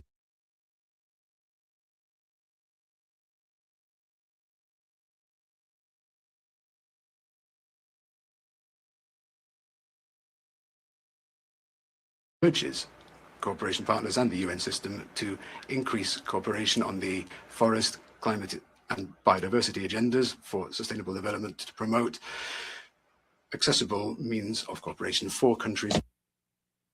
Agradezco al representante del Perú. I thank the representative of Peru, and I now give the floor to the representative of Brazil.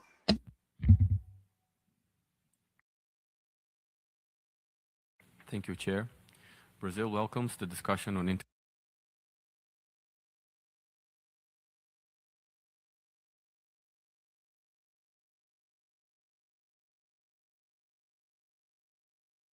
we believe is to connect agendas, promoting coherence and helping countries move from commitments to implementation.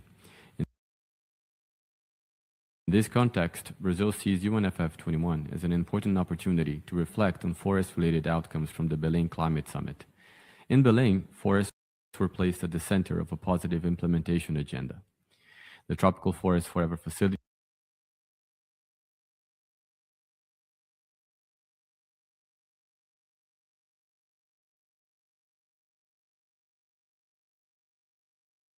for developing countries. Also, the call to action on integrated fire management and wildfire resilience, which responds to the growing threat posed by wildfires to forests, and was endorsed by 71 countries and international organizations. The Belém Declaration on Combating Environmental Racism, which stressed that effective environmental policy implementation requires attention to the differentiated impacts of deforestation and forest degradation on populations that grapple with pre-existing socioeconomic and ethnic racial inequalities. Brazil also welcomes the ongoing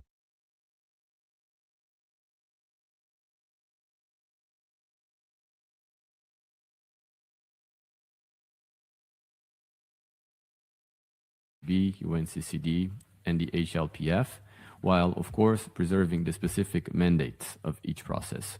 Thank you. Agradezco al representante. I thank the representative of Brazil, and I now give the floor to the representative of Malaysia. Malaysia remains firmly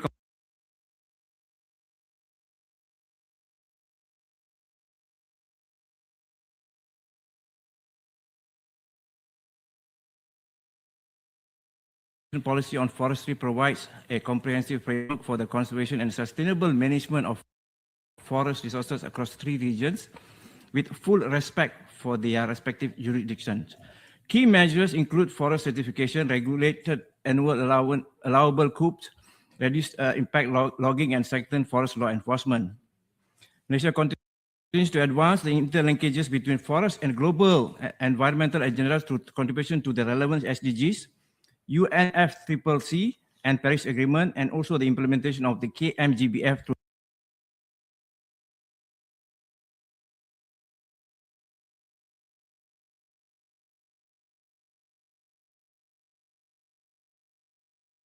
facilitated platforms and developed partners. Such support is essential to strengthen forest protection and uphold the principle of common but differentiated responsibility enshrined in the Rio Declaration. Thank you.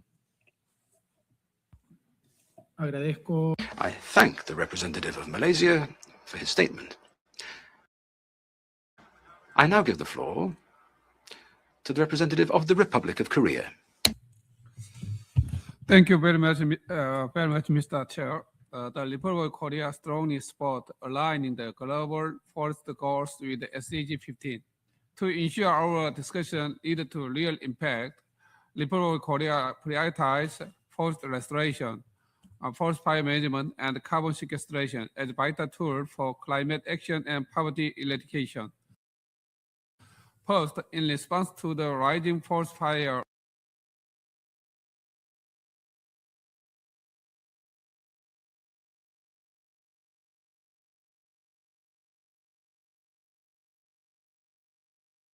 first high-level dialogue on forest fire management at the 28th FAO COPO this September. We hope this will become a regular platform for international cooperation on forest fire management. Regionally, Republic of Korea and France have co-launched forest fire management in Asia through AFCO to strengthen the capabilities of 15 countries across Southeast and Central Asia from 2026 to 2030. Finally, considering ODA resources are limited, we must mobilize diverse climate finance. Republic of Korea calls for greater attention to the cooperative RED Plus project and Article 6.2 of the Paris Agreement that offer mutually beneficial outcomes for both developed and developing nations through verified emission reductions. Thank you. I thank the representative of the Republic of Korea and now give the floor to the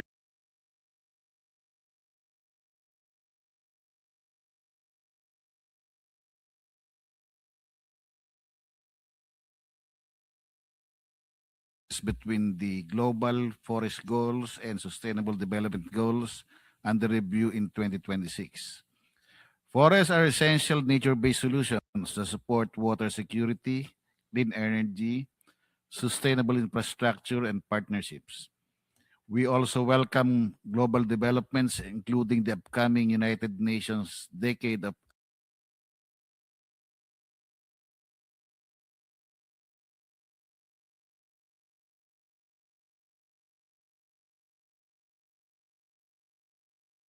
remain, particularly in financing, technology access,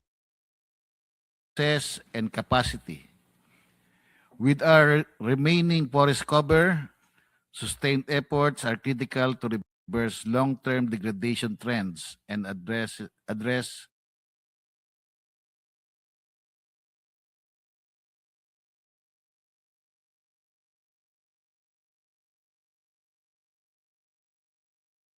and predictable forest financing. 2, enhance technology transfer and innovations. 3, stronger multisectoral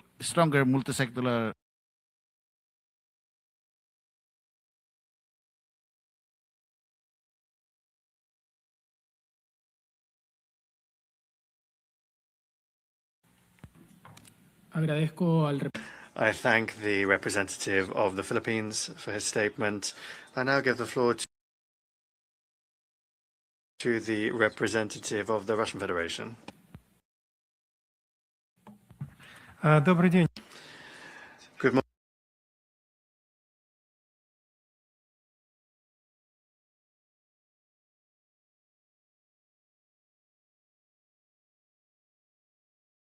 Probably inform UN member countries about these issues. In our national policy, Russia fully takes into account international decisions, including those taken in accordance with the CBD, the Conference on Desertification, and the UNFFC. And we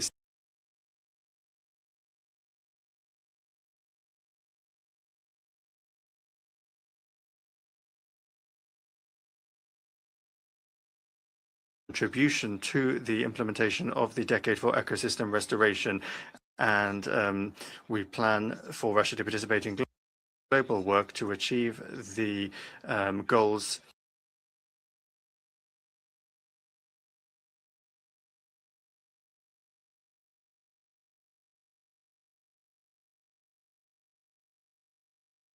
global platform of the FAO on forest fires, comprehensive forest fire management, which contains approaches and a call to action for comprehensive forest fire management, as well as the 2025 declaration on this. We stand ready to share our experience and our achievements within the UN Forum on Forest and also at subsequent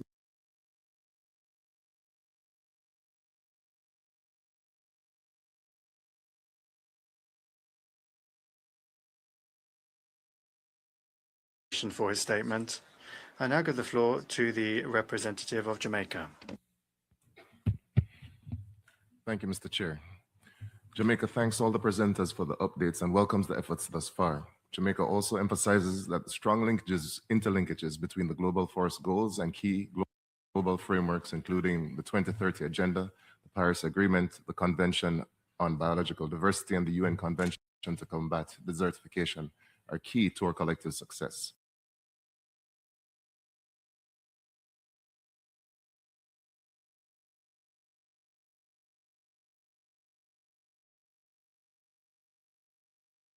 Water security and livelihoods. The impacts of Hurricane Melissa clearly demonstrated how forest loss can trigger cascading effects across multiple sectors, from agriculture to transportation to water, even to health. That event underscored for us the need for integrated cross-sectoral approaches that place forests at the center of sustainable development strategies. Consequently, Jamaica will further align national forest policy with climate commitments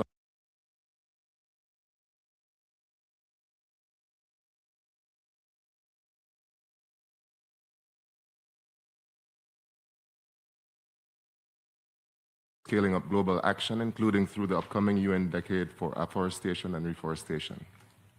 To strengthen interlinkages, Jamaica calls for greater coherence and reporting across international processes, integrated financing mechanisms that address climate, biodiversity, and land degradation together, improved data and reporting systems to capture cross-sectoral impacts. In closing, Jamaica reaffirms that forests are central to building resilience in SIDS and must remain a priority within the global conversation and global sustainable development.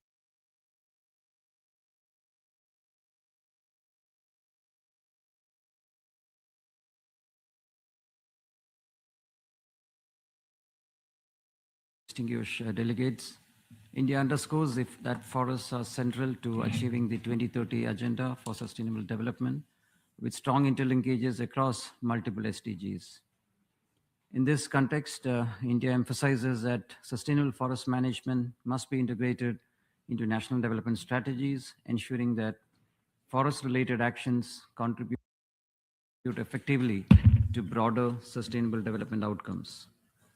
India highlights the importance of strengthening policy coherence across the UNFFCC, the UNCBD, and the UNFCCD and the UNCCD.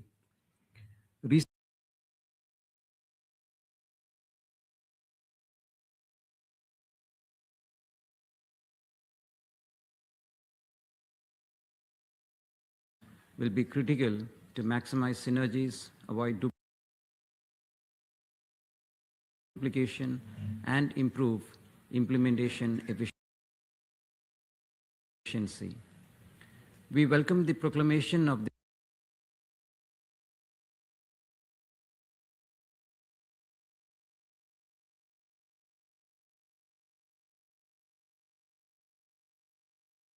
partnerships, including those emerging from climate and biodiversity processes, and emphasizes the need for forest-related actions remain crucial within these discussions. India believes that integrated cross-sectoral and coordinated approaches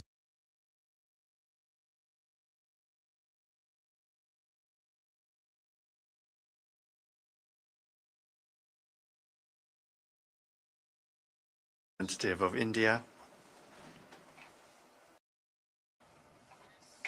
I have 3 member states, and then we will move on with organizations.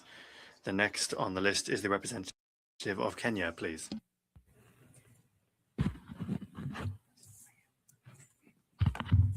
Thank you, Chair.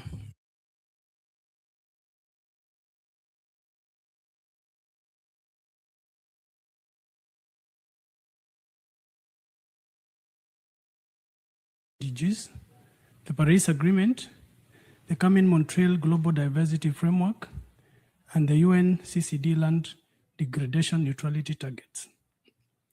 Under the Paris Agreement, Kenya became the first African country to launch the REDD+ registry and has further developed key frameworks, including the REDD+ strategy,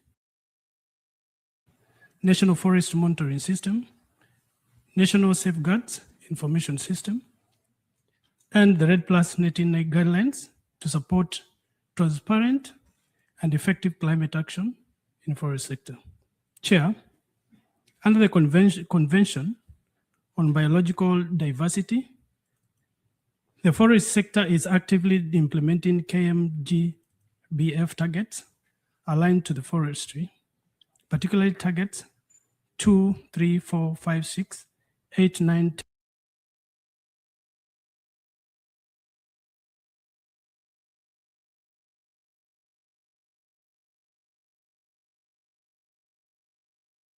10, neutrality targets, and the bond challenge. Thank you, Chair. Agradezco al representante de Kenia. I thank the representative of Kenya.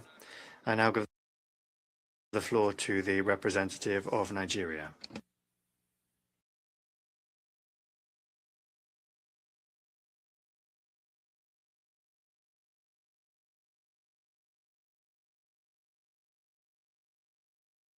In observation of the International Day of Forests, Nigeria Conservation Foundation urged strict enforcement against forest degradation and held roundtables discussion in the city of Warri to discuss community-led management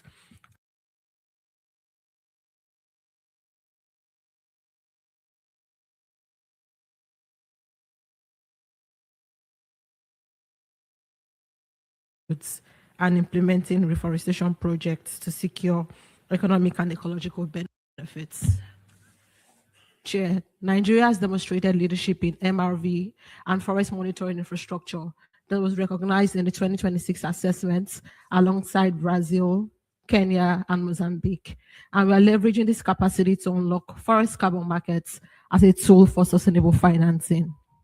In addition, the Global Forest Goals 3 emphasize protected forests and sustainable management certification, and the Forest Region Climate Initiative is providing this education and outreach work with youth that demonstrates that local stewardship, grounded in science and community participation, builds the foundation for certified sustainable management.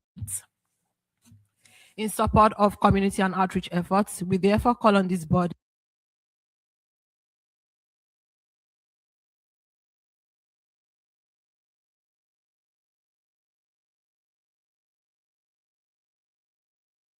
stewardship.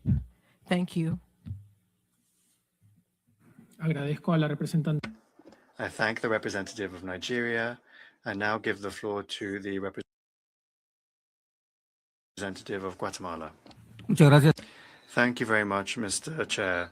Guatemala recognizes that forests represent a strategic opportunity to strengthen the bioeconomy, to improve the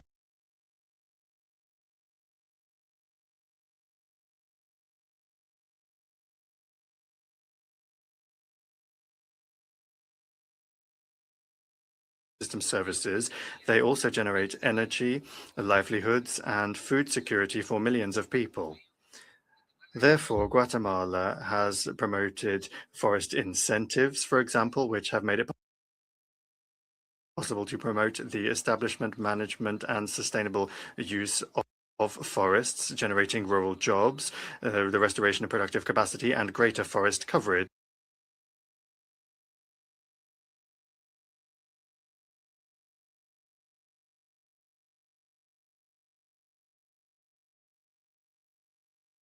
pressure on natural forests and to strengthen value chains.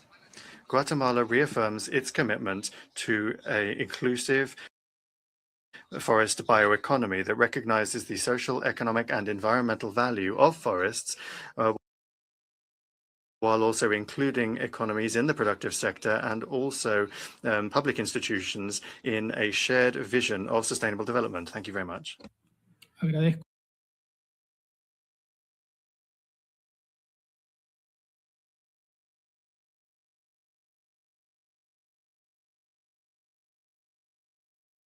Floor. Thank you, Chair. It's a great honor to share some additional key outcomes from COP30 last year, which took place in the heart of the Amazon. At COP30, the presidency and many stakeholders drew particular attention to forests and highlighted the role in climate change in mitigation and adaptation and beyond. The global Mutirao decision adopted at COP30 re-emphasized the need to enhance efforts towards halting and reversing deforestation and forest degradation by 2030.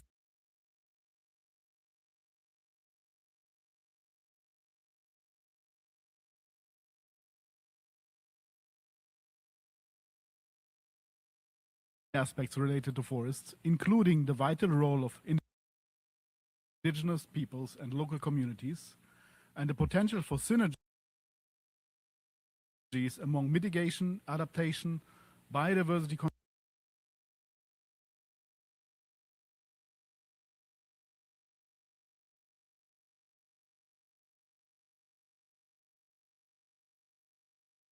to increase the efforts in halting and reversing deforestation and forest degradation. The UNFCCC Secretariat fully recognizes the shift towards implementation of the Paris Agreement and implementation of nationally determined contributions. We launched the REDD+ Community of Practice, which aims at South-South exchange on best practices and ways to enhance collaboration and support on forest and climate actions. We believe that equipping countries with access to results-based REDD+ finance, including through the Green Climate Fund and Article 6, would make a significant contribution to achieving the global forest goals. In conclusion, there's renewed momentum and growing recognition of the importance of forest-related climate action and REDD+ activities, and it's important to seize this opportunity together. Agradezco I thank the representative of the Secretariat of the United Nations Framework Convention on Climate Change.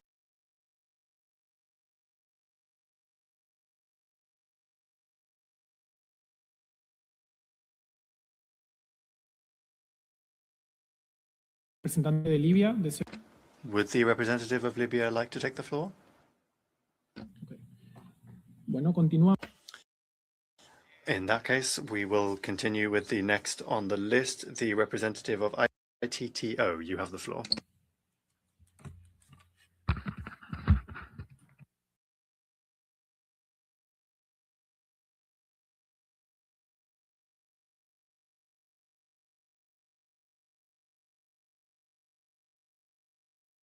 This 21st session of the United Nations Forum on Forests. As an active member of the Collaborative Partnership on Forests and the only United Nations treaty-based intergovernmental organization with a mandate on the sustainable management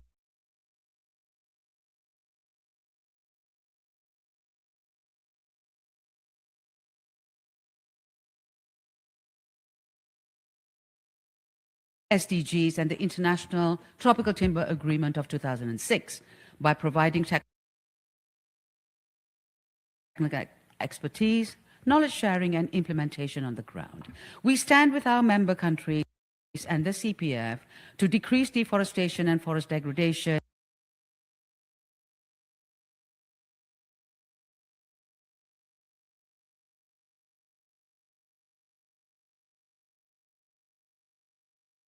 the legal and sustainable international trade and livelihood enrichment provided by forests in terms of inter alia, job creation, income generation, food security, flora and fauna protection, and value addition to bioeconomies while addressing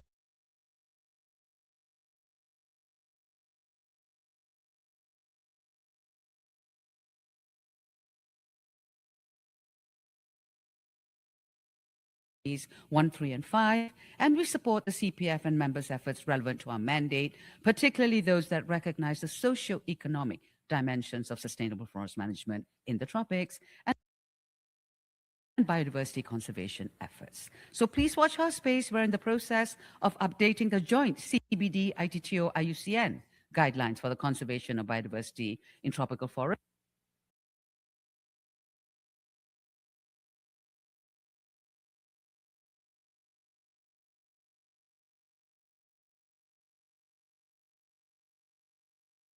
ITTO for her statement. Moving on, I will now give the floor to the representative of the Secretariat of CITES. You have the floor. Gracias, Presidente. Thank you, Chair. Our interdisciplinary study on CITES and forests has documented what we already anticipated. CITES plays a significant role in supporting the implementation of Global Forest Goals 1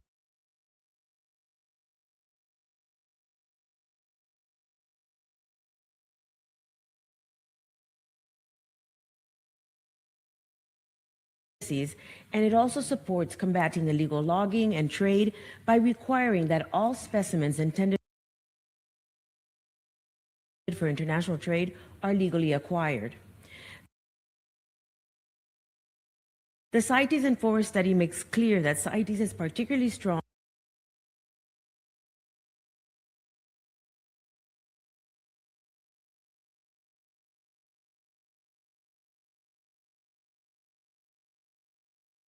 forest governance, finance, and sustainable forest management. This is exemplified by the joint initiative led by CITES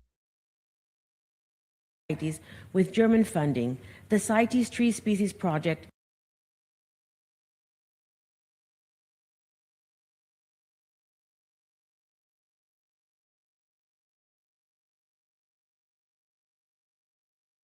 conservation and sustainable use of our forests, which helps ensure the survival of animals and plants in the wild for generations to come.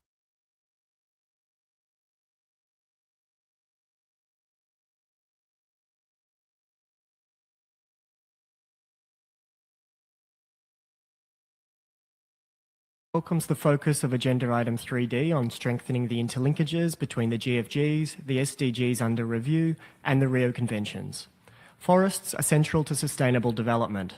They support food security, livelihoods, and resilient rural economies.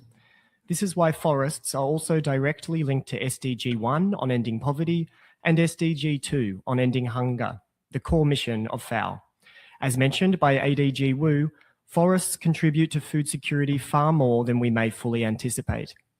This is why we need to strengthen data and monitoring on forest foods and integrate them into national food security policies so they become a truly integral part of agri-food systems, one of the most powerful levers for achieving all SDGs and contributing to the many GFGs and targets of the Rio Conventions. FAO is well positioned to support members in such cross-sectorial dialogue through FAO technical committees on forestry and on agriculture. The Committee on Forestry, or COFO, currently comprising 125 countries, remains FAO's main global platform for policy dialogue and action. COFO 28 and the 10th World Forestry Week will take place in Rome from 28th of September to 2nd of October 2026 under the theme Forests for Food Resilience and Prosperity. Discussions will focus on responding to global challenges and discussing practical solutions, including on, among others, forest and landscape restoration, forests for food security, integrated fire management, forest-based bioeconomy, sustainable wildlife management, and urban forestry. The State of the World's Forests 2026 will also be launched during COFO 28. FAO looks forward to welcoming UNFF members and partners to Rome later this year. Thank you. I thank the representative of the FAO. I now give the floor to the representative of UNDP. Señor Presidente. Thank you, Chair. UNDP congratulates you on the organization of this session and warmly welcomes the COP30 presidency roadmap to halt and reverse deforestation as a timely and action-oriented effort to translate the global forest goals into real-world implementation. UNFF is an important forum to listen, align, and strengthen coherence around this emerging roadmap and the multiple functions of forests that we have heard in this session. As the UN Secretary General has clearly stated, there's no credible pathway to limit global forest warming to 1.5 degrees without tropical forests. And we've heard from many statements today why forest multiple functions represent essential climate, biodiversity, livelihoods, and sustainable development solutions, particularly for indigenous peoples and other forest-dependent communities. Hence, halting and reversing deforestation is not just a forestry issue. It requires integrated national and subnational action to tackle underlying drivers across agriculture, land use, governance, incentives, and finance.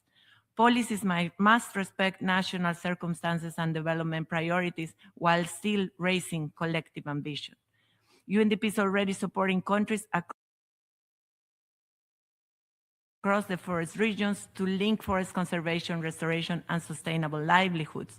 Advanced nature-based solutions, including support to REDD+ implementation and high-integrity carbon markets, promote indigenous-led bioeconomy approaches and land tenure rights. And for all of this, a scaled and predictable finance is essential. We're working with partners to help countries access climate, nature, and development finance and better align carbon and non-carbon incentives for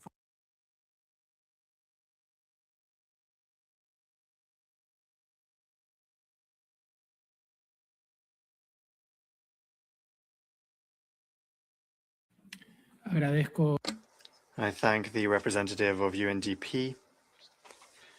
Our final speaker on the list for this agenda item is the representative of the Scientific and Technological Community Major Group. You have the floor. Thank you, Chair. I'm speaking on behalf of the major groups and other stakeholders engaged in the International Arrangement on Forests Internal Coordinating Mechanism. In recognition of the indispensable role of forests in sustaining most terrestrial life, we urge the CBD to update the expanded program of work on forest biodiversity at COP17 to align the Kunming-Montreux Global Biodiversity Framework. Strengthening coherence among the UN Strategic Plan of Forests and Global Forest Goals remains essential. We know the important work that the CPF has done in linking these frameworks. Mr. Chair, regarding climate change, we call for stronger recognition of the UNFF and CPF within the UNFCCC processes. Building on the momentum we achieved in Belém, we welcome the Forest Pavilion and encourage its expansion to CBD COPs to ensure policy visibility across all conventions. While we seek to scale up forest financing within climate frameworks, all initiatives must be grounded in strong social and environmental safeguards. We reiterate the need to develop intersectoral work on a holistic vision to ensure coherence amongst policies and programs, all based on respect for human and collective rights. In conclusion, Chair, the major groups stand ready to support member states and CPF partners, and we move forward on this path to achieve our shared goals, the global goals. I thank you. I thank the representative of the Scientific and Technological Community Major Group for the statement. With that, we have heard the last statement for the general discussion on agenda item 3D. I now invite the forum to begin its consideration of agenda item 3F, means of implementation, including operations and resources of the Global Forest Financing Facilitation Network. I now invite Mr. Shyam Paudel of the Secretariat of the United Nations Forum on Forests to introduce the note by the Secretariat as contained in document A/CN18/2026/4. Mr. Paudel, you have the floor. Thank you, Chair. Excellencies, distinguished delegates, on behalf of UNFF Secretariat, it's my pleasure to present Secretariat note on means of implementations, including operation and resources of the Global Forest Financing Facilitation Network, also known as GFFN. The document number E/CN.18/2026/4. This the PPT is coming. I can't see it here. Okay. Sorry. Okay. The note contains new developments in forest finance, the activities of the Global Forest Financing Facility Network, GFFN, since the 20th sessions, other activities of the Secretariat in support of members of the forum, including partnership and joint activities, and update on clearinghouse on forest financing. Also contains an update on proposed office for GFFN in Beijing, and finally, conclusion and proposals on way forward. The note highlights a few new developments in forest finance, including launching of the Tropical Forest Forever Facility at Climate COP30 in Belém, continuous financing allocation by multilateral funding agencies such as by GCF-JF Adaptation Fund, etc., for forest-related activities, the evolving mechanism and instruments for forest investment, and highlights the decision of Rio Conventions regarding the investment in forests that include several plays that are made during the COP30 in Belém, the draft decision of CBD Substar 2025, highlighting the importance of predictable and adequate resources for the effective implementation of expanded program of work on forest biodiversity to be considered at COP17.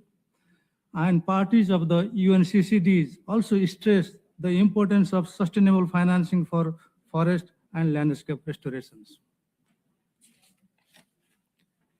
Regarding the update on activities of the Global Forest Financing Facilitation Network, since establishment in 2015, the GFFN has supported 39 countries, 4 sub-regions, and 1 region.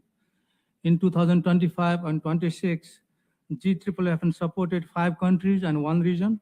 The first ever regional capacity building workshop was conducted in Asia and Pacific region from 20 to 23 January 2026.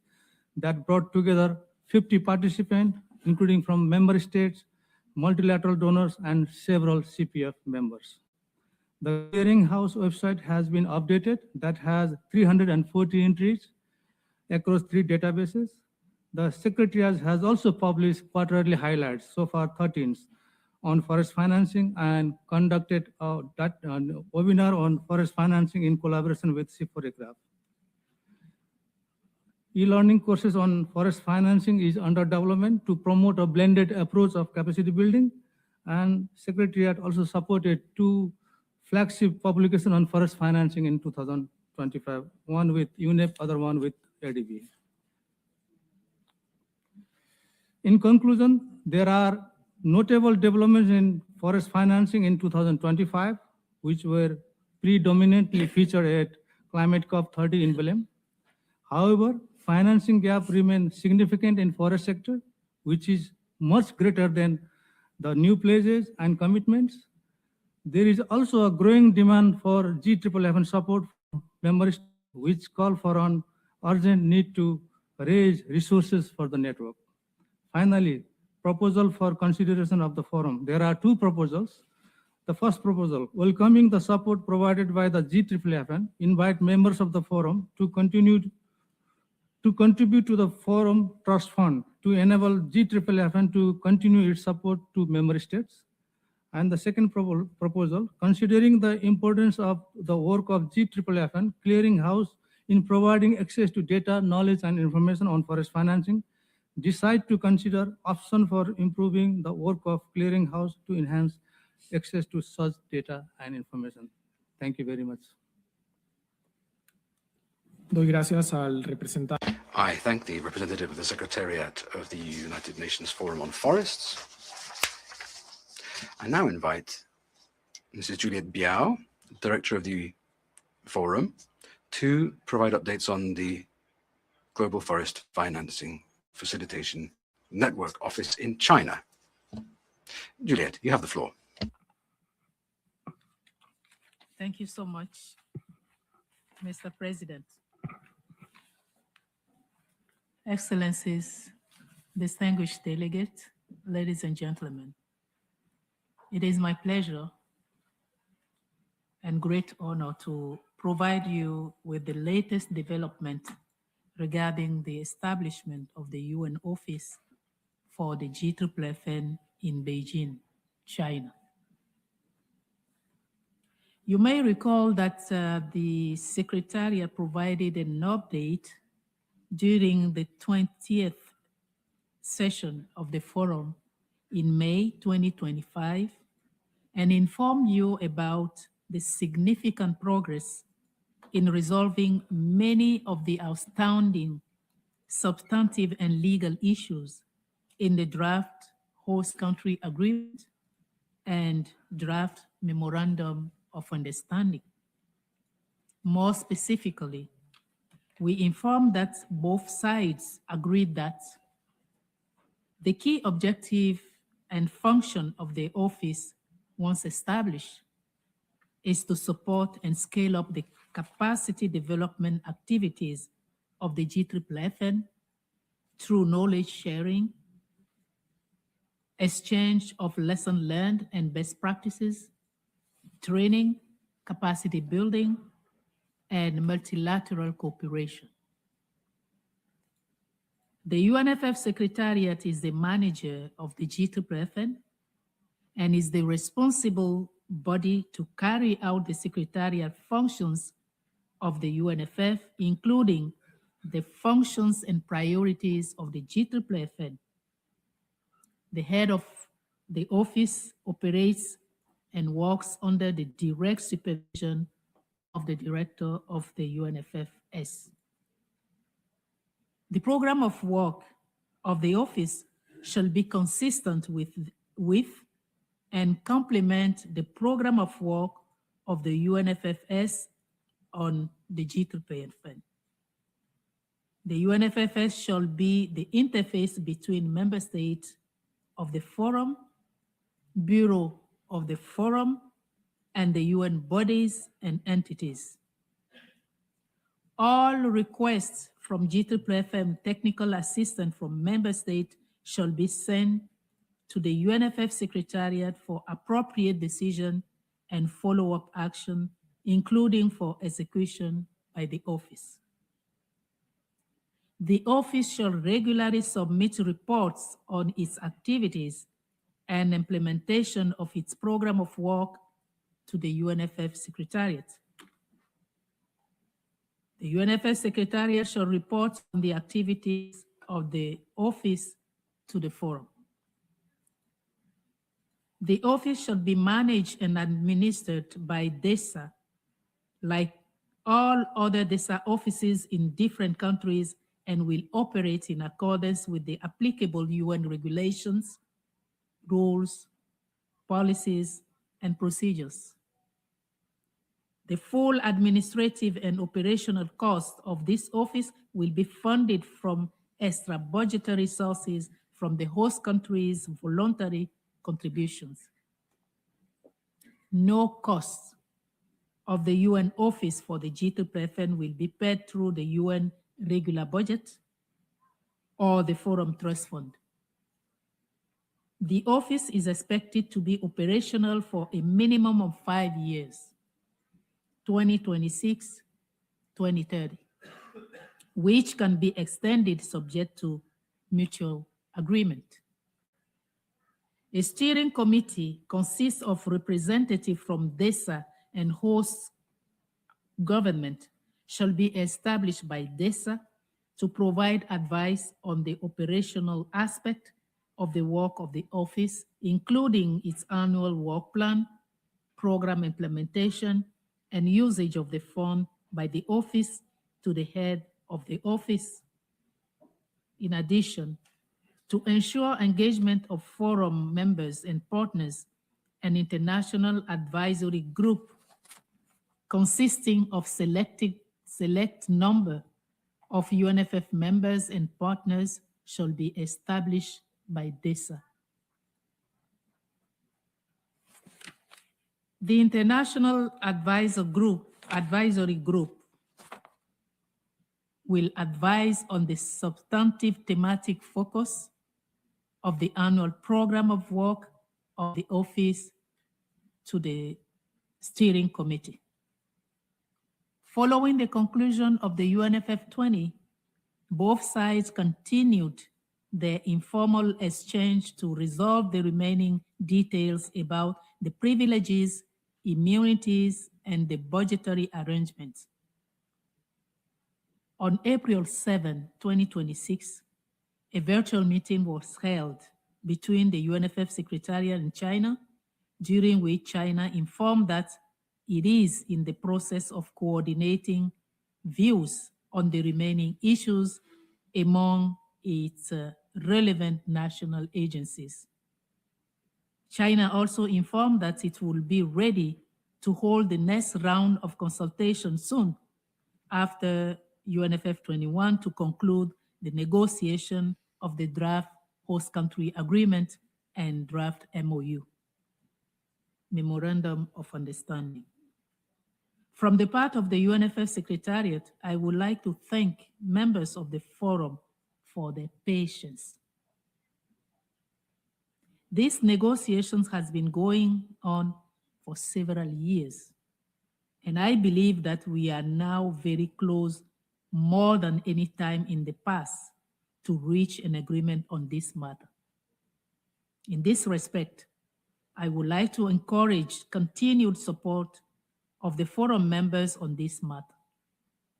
I would also like to thank China for its continued support. Given the current financial situation of the United Nations, which has also affected the UNFF Secretariat, I would also like to emphasize the significance of the expeditious and successful conclusion of the negotiation on the establishment of the office as soon as possible. I thank you for your attention. I thank the Director of the United Nations Forum on Forest Secretariat for her presentation. We will now carry on with the general discussion on this agenda item. Delegations are invited to request the floor by pressing the button on the microphone console. Delegations are reminded to adhere to the time limits of 3 minutes for statements on behalf of a group of states and 2 minutes for statements by individual delegations. Delegations speaking on behalf of a group are kindly asked to inform the Secretariat in the room to be given priority in the list. To assist speakers in managing their time, the light on the microphone will start blinking 30 seconds before the time limit is reached to indicate that the speaker should start concluding their statement. If the speaker continues beyond the time limit, the microphone will be automatically muted. I would like to request the speakers, nonetheless, to deliver statements at normal speaking speed for purposes of interpretation. Longer versions of statements may be sent for circulation through e-statements@un.org for publication. We therefore start the general discussion, and I'd like to give the floor first of all to the representative of Guyana. Thank you, Chair. And the Guyana emphasizes that stronger interlinkages across global forest-related frameworks must be accompanied by equally strong means of implementation. In this regard, financing, technology transfer, capacity building continue to represent significant gaps that must be urgently addressed to support effective implementation at the national level. Guyana therefore supports continued efforts to strengthen coordination and resource mobilization for sustainable forest management, including through the consideration of the proposed Global Forest Financing Facility Network Office as a mechanism to enhance access to financing and technical support. Chair, Guyana also supports the adoption of an ambitious, balanced, and consensus-based omnibus resolution that reflects the importance of strengthening the interlinkages across the relevant global frameworks, enhanced financing for forests, recognition of national circumstances and contributions, and stronger partnerships among all stakeholders. We further encourage transparent, inclusive, and constructive informal consultations to facilitate agreed outcomes that advance sustainable forest management and the achievement of the global forest goals. I thank you. Agradezco al representante. I thank the representative of Guyana for his statement, and I now give the floor to the representative of Peru. The means of implementation are essential to progress in sustainable forest management and the honoring of our commitments not to exceed a certain number of tons of carbon. Peru encourages the encouragement of forest management to encourage measures linked to the sustainable use of land and forestry, linked to policies that favor communities, so that we can make use of forests in a sustainable way, adapted to campesino communities and for conservation. Peru also values the role of the GFFN in support of national priorities of conservation and forest development. My country, therefore, in 2024, finished its forest management strategy with the technical and financial management of the forum and the global network. We therefore have initiatives like with blended funds in alliance with 6 Amazon countries, the Green Climate Fund, the Amazon Fund. Chair, Peru encourages the states members of and the UN system and cooperation partners to encourage the role of the global network for the financing of forest financing, and it reaffirms its commitment to encouraging a forest agenda that encourages financing in climate action, conservation of biodiversity, and well-being for communities that depend directly on forests. Thank you very much. Agradezco al representante del Perú. Cedo a... I thank the representative of Peru, and I now give the floor to the representative of the Islamic Republic of Iran. Bismillah ar-Rahman ar-Rahim. Many thanks, Secretariat, for briefing us regarding the report. We welcome the new development on financial areas and appreciate the work of the GFFN. Mr. Chairman, at a time when we are facing increasing environmental pressure and rising expectations to deliver on international cooperation, the issue of ensuring adequate support, especially in developing countries, has become urgent than ever. Without adequate means of implementation, many countries will continue to face serious challenges in implementing their forest-related commitments and advancing the global forest goals. And this situation persists. The challenges and constraints facing the forestry sector will only deepen further in the years ahead. Today, due to increasing environmental challenges and growing global needs, the demands for means of implementation in the forestry sector is rising rapidly, while available resources remain far from sufficient. A significant gap exists based on the report between international commitments and support needed for the effective implementation. In this context, a key question arises: how can the future of the world's forest be realistically secured while such measures implementation gap continue to exist? Mr. Chairman, addressing these challenges require a stronger international cooperation. In this regard, the China Office for Capacity Building can play an important and constructive role, especially for developing countries, through technical cooperation, training program, knowledge sharing, and institutional support. This initiative can help strengthening national capacities and support sustainable forest management in developing countries. Agradezco a él. I thank the representative of the Islamic representative of Iran, and I now give the floor to the representative of New Zealand. Thank you, Chair. Firstly, New Zealand thanks the Secretariat for the report and notes with appreciation the intersessional efforts from the Secretariat, the collaborative partnership on forests, and all those who have contributed to advancing financing for forests. We congratulate the Secretariat on the signing of the agreement with the International Union for Conservation of Nature and Natural Resources and encourage continued partnership with a broad range of stakeholders. We welcome the support provided by the network in strengthening countries' capacity to mobilize resources from all sources for sustainable forest management. On the proposed GFFN office in China, we note that discussions have been going on for many years, and despite best endeavours, agreement on arrangements for the office are still not fully finalised, although we recognise the update provided by the Secretariat today. We consider, however, that the efforts of members and the Secretariat may be better focused on working to make the UNFF more effective, and we encourage the Secretariat to focus on efficient and effective use of resources during this time of resource constraint across the UN to maximise the impact of this forum's work. I thank you, Chair. I thank the representative of New Zealand for her statement, and I now give the floor to the representative of Mexico. Muchas gracias. Many thanks, Mr. Chair. Mexico acknowledges the importance of strengthening forest financing to make progress in sustainable forest management and meet the persistent challenges such as deforestation and forest degradation. There are major gaps in this area, which mean that we need to strengthen international cooperation and increase the number of mechanisms available to support companies, particularly with regard to the implementation and development of capacities. Mexico, therefore, welcomes the efforts of the GFFN to enhance resource mobilization and facilitate access to financing opportunities.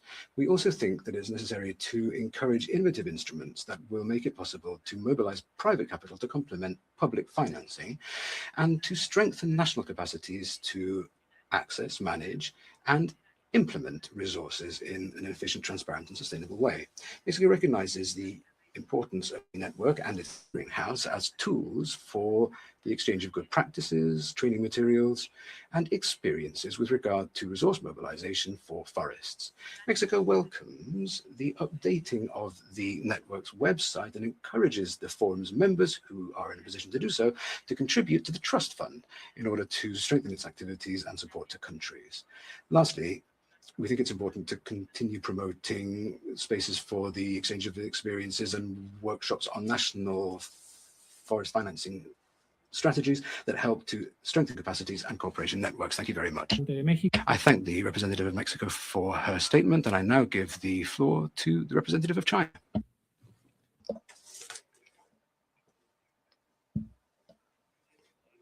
Thank you, Chair. Distinguished delegates, ladies and gentlemen, China thanks the Secretariat for sharing the note on means of implementation. China believes that forest financing, as well as related capacity building, plays an important role in supporting countries, especially developing countries, in sustainably protecting forest resources.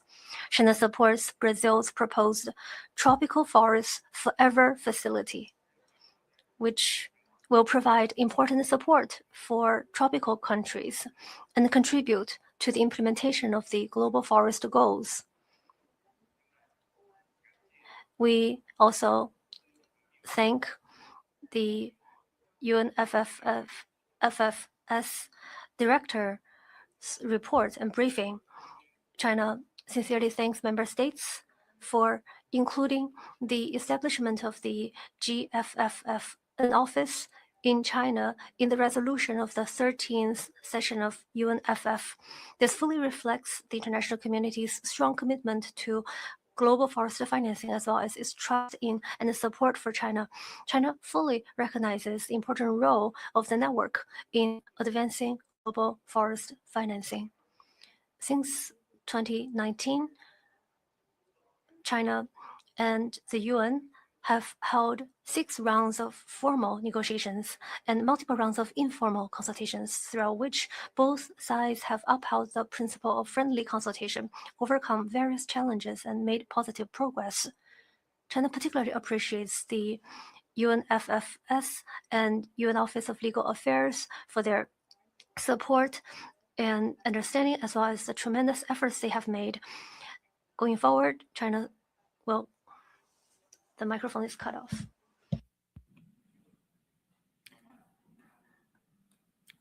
Muchas gracias. Thank you very much. I thank the representative of China for the statement, and I now give the floor to the representative of Malaysia. Mr. Chair, distinguished delegates, ladies and gentlemen, Malaysia recognizes that SFM requires sustainable financing strong institutional frameworks, and effective collaboration at all levels. In this regard, Malaysia's ecological fiscal transfer serves as an important public financing mechanism in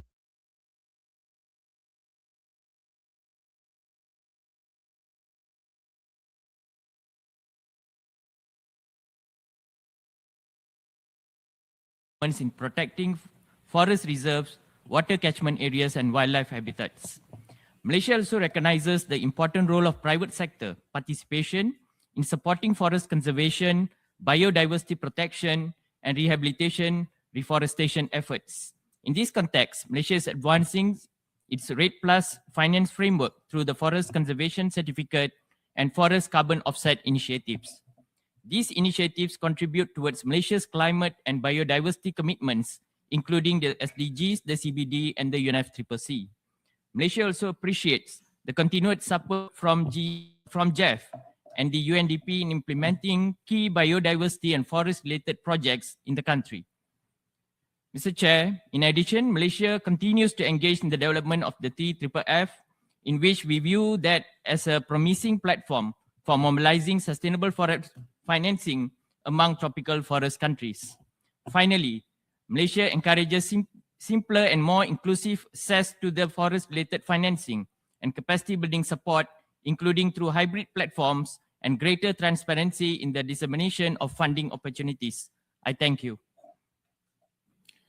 Agradezco al representante. I thank the representative of Malaysia for his statement, and I now give the floor to the representative of Vietnam. Thank you, Chair. Vietnam recognizes that adequate means of implementation, including financing, technology transfer, capacity building, and international cooperation, are essential for achieving the Global Forest Goal and implementing the United Nations Strategic Plan for Forests. Vietnam has continued to diversify financial resources for sustainable forest management through state budget allocation, payment for forest environmental services, REDD+, private sector investment, and forest carbon market development. In 2025, revenues from forest environmental services reached approximately $148 million. At the same time, Vietnam is increasingly applying modern technologies in forestry, including remote sensing, GIS, satellite-based forest fire warning systems, and timber traceability systems. We believe that improving access to technology and technical expertise remains particularly important for developing countries. In this regard, Vietnam welcomes the continued work of the Global Forest Financing Facilitation Network in facilitating access to financing opportunities, technical assistance, and knowledge sharing. We encourage the network to further strengthen support for developing countries through practical guidance, capacity building, and enhanced coordination with development partners. Thank you. Agradezco al representante. I thank the representative of Vietnam for his statement. I now give the floor to the representative of Brazil. Thank you, Chair. Brazil attaches high priority to this discussion. We believe that ambition must be matched by adequate means of implementation. We know that forest finance remains insufficient in light of the scale of the challenges faced by forest countries. Brazil supports the proposed establishment of the GFFF office in Beijing and its efforts to strengthen the network as a mechanism to help countries access forest finance. It should act as in an inclusive and demand-driven manner with effective participation of developing countries. Brazil also wishes to highlight the Tropical Forest Forever facility as a major innovation in forest finance. The TFFF was launched at the Belém Climate Summit to address a structural market failure. Standing tropical forest countries are not sufficiently rewarded for the global benefits that their forests provide. The TFFF will change this by creating a large-scale mechanism that values the conservation of forests. The TFFF is based on blended finance. Sovereign capital helps mobilize private capital at scale, generating returns that remunerate investors while enabling payments to forest countries. The facility already has broad international political support and initial commitments exceeding $6.7 billion. Brazil emphasizes that the TFFF is complementary to existing mechanisms. It does not replace any form of financial support. Rather, it adds a new layer of predictable finance to support national forest strategies. We invite tropical forest countries and all interested partners to participate in our side event, the TFFF Access Dialogue for TFCs, to be held on Thursday in Conference Room 8. We encourage UNF21 to recognize in its omnibus resolution the importance of this innovative finance mechanism for tropical forests. Thank you. Agradezco. I thank the representative of Brazil for his statement. I now give the floor to the representative of South Africa.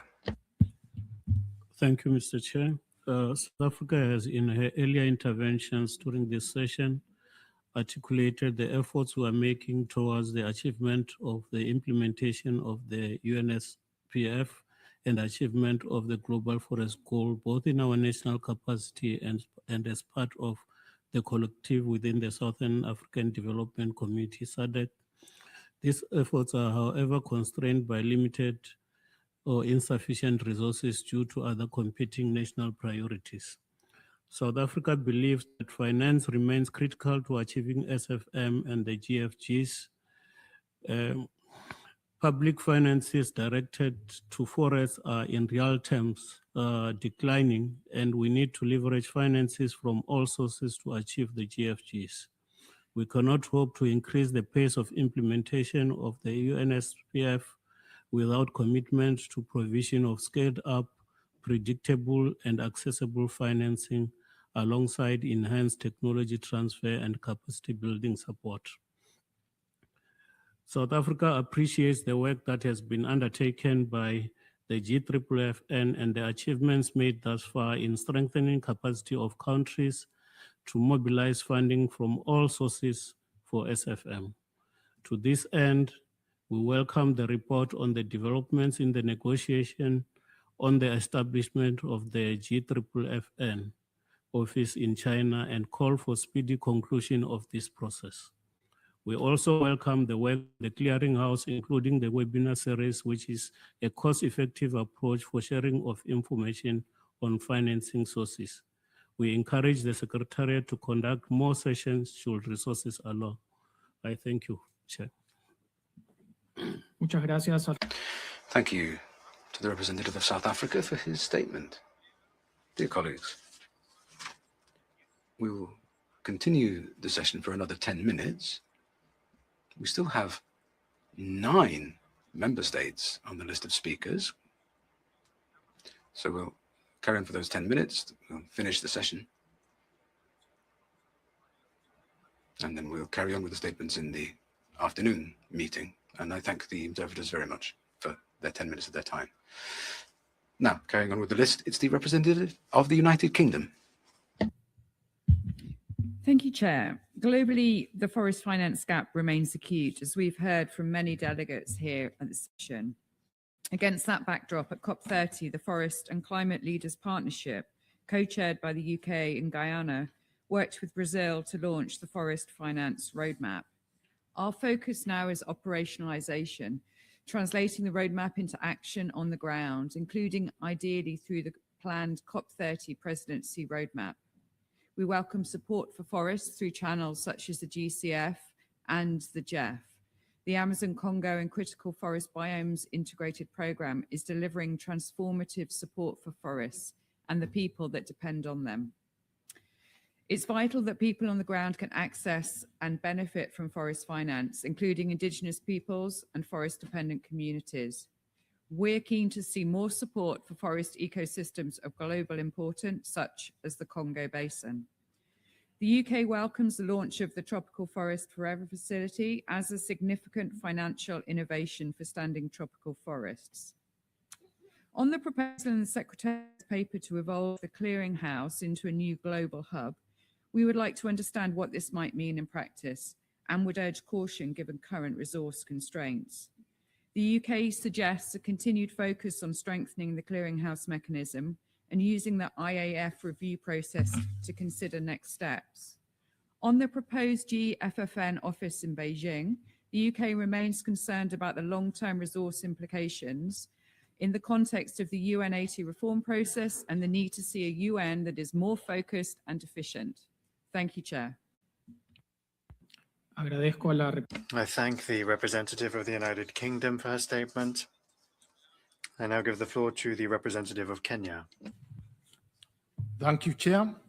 Kenya recognizes and appreciates the important role played by Global Forest Financing Facilitation Network in supporting developing countries to strengthen their capacity to mobilize resources for sustainable forest management. Kenya calls upon the United Nations Forum on Forest Secretariat in collaboration with the Collaborative Partnership on Forests to continue operationalizing the global technology facilitation mechanism and enhancing awareness and access to financing opportunities for member states. Kenya further emphasizes the need for adequate and predictable financial resources to enable GFFN and UNFF Secretariat to effectively implement their mandates and support member states in assessing means of implementation. Additionally, Chair, Kenya also underscores the importance of strengthening North-South, South-South, North-North, and triangular cooperation, public-private partnership, and knowledge sharing on science, technology, and innovation in the forest sector to accelerate sustainable forest management globally. Thank you, Chair. Agradezco al representante de Kenia. I thank the representative of Kenya for their statement. I now give the floor to the representative of Switzerland.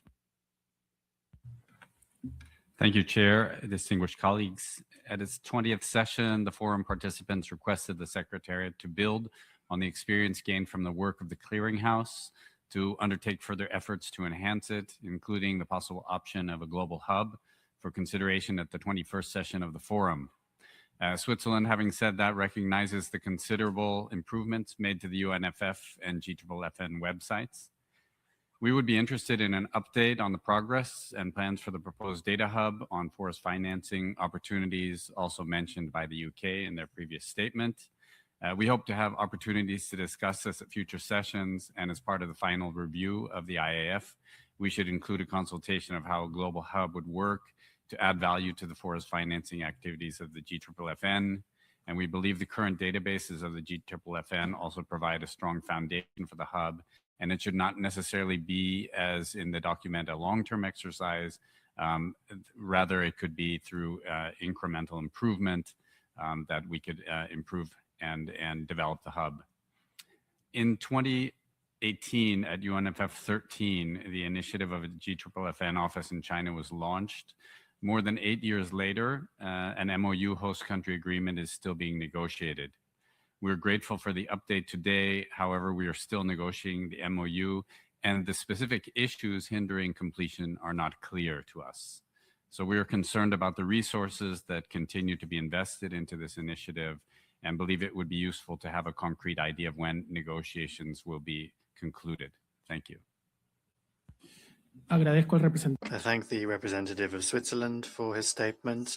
The last two speakers for this morning will be India and Congo, and then we will continue in the afternoon. India has the floor. Chair, India appreciates the Secretariat for the comprehensive note on the means of implementation and the activities of the GFFN. India recognizes that adequate, predictable, and accessible finance remains central to achieving the sustainable forest management, the restoration targets, and the global forest goals. India appreciates the important role played by the GFFN in strengthening capacities of member states, facilitating access to financing opportunities, and promoting knowledge sharing on forest finance. In this regard, we underscore the importance of enhancing technical support and capacity building for developing countries, particularly in accessing multilateral climate and biodiversity finance. India also highlights the importance of leveraging digital tools and innovative approaches, including scalable training platforms and technology-enabled systems to enable outreach and efficiency of capacity building efforts. India further underscores the need to strengthen coherence across global processes, including climate change, biodiversity, and land degradation so that forest financing efforts are aligned and mutually reinforcing. Thank you, Chair. Agradezco. I thank the representative of India for his statement. The last statement of this meeting will be the representative of Congo. Thank you. Merci, Monsieur le Président. La République du Congo reconnaît que la mise en œuvre effective du plan stratégique des Nations Unies sur les forêts dépend d'un accès réel au financement, aux technologies et au renforcement des capacités. À cet égard, le réseau constitue une initiative. The network is therefore a relevant initiative which we welcome and which must play a catalyzing role, equitable and accessible to all. However, the countries of the Congo Basin, and the Republic of the Congo in particular, the basin being an ecological lung of the planet, face a number of challenges. First of all, access to financing remains complex, fragmented, and insufficiently adapted to national situations. We are waiting for that effect of the network, more operational support in the establishment of bankable projects, simplified access to the Climate and Biodiversity Fund, and the enhancement of technical capacity in financing engineering and in the preparation of projects. Secondly, we call for better promotion of the efforts made by countries that have a low deforestation rate that has led to positive policies with regard to sustainable forest management and conservation to benefit from remuneration mechanisms such as payments for ecosystem services and carbon credits. The Republic of the Congo also encourages the establishment of access points that would facilitate access to forest financing. And we very much hope for the presence of the network in Central Africa to better meet the priorities of the Congo Basin countries. For our country, the challenge is clear. Make the network evolve from a mainly informational role to an operational support and transformation role. Agradezco. I thank the representative of Congo for his statement. Distinguished colleagues, we have heard the last statement in the general discussion for this morning. The forum will reconvene this afternoon at 3 p.m. in this conference room to continue with the list of speakers. The meeting is adjourned.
you.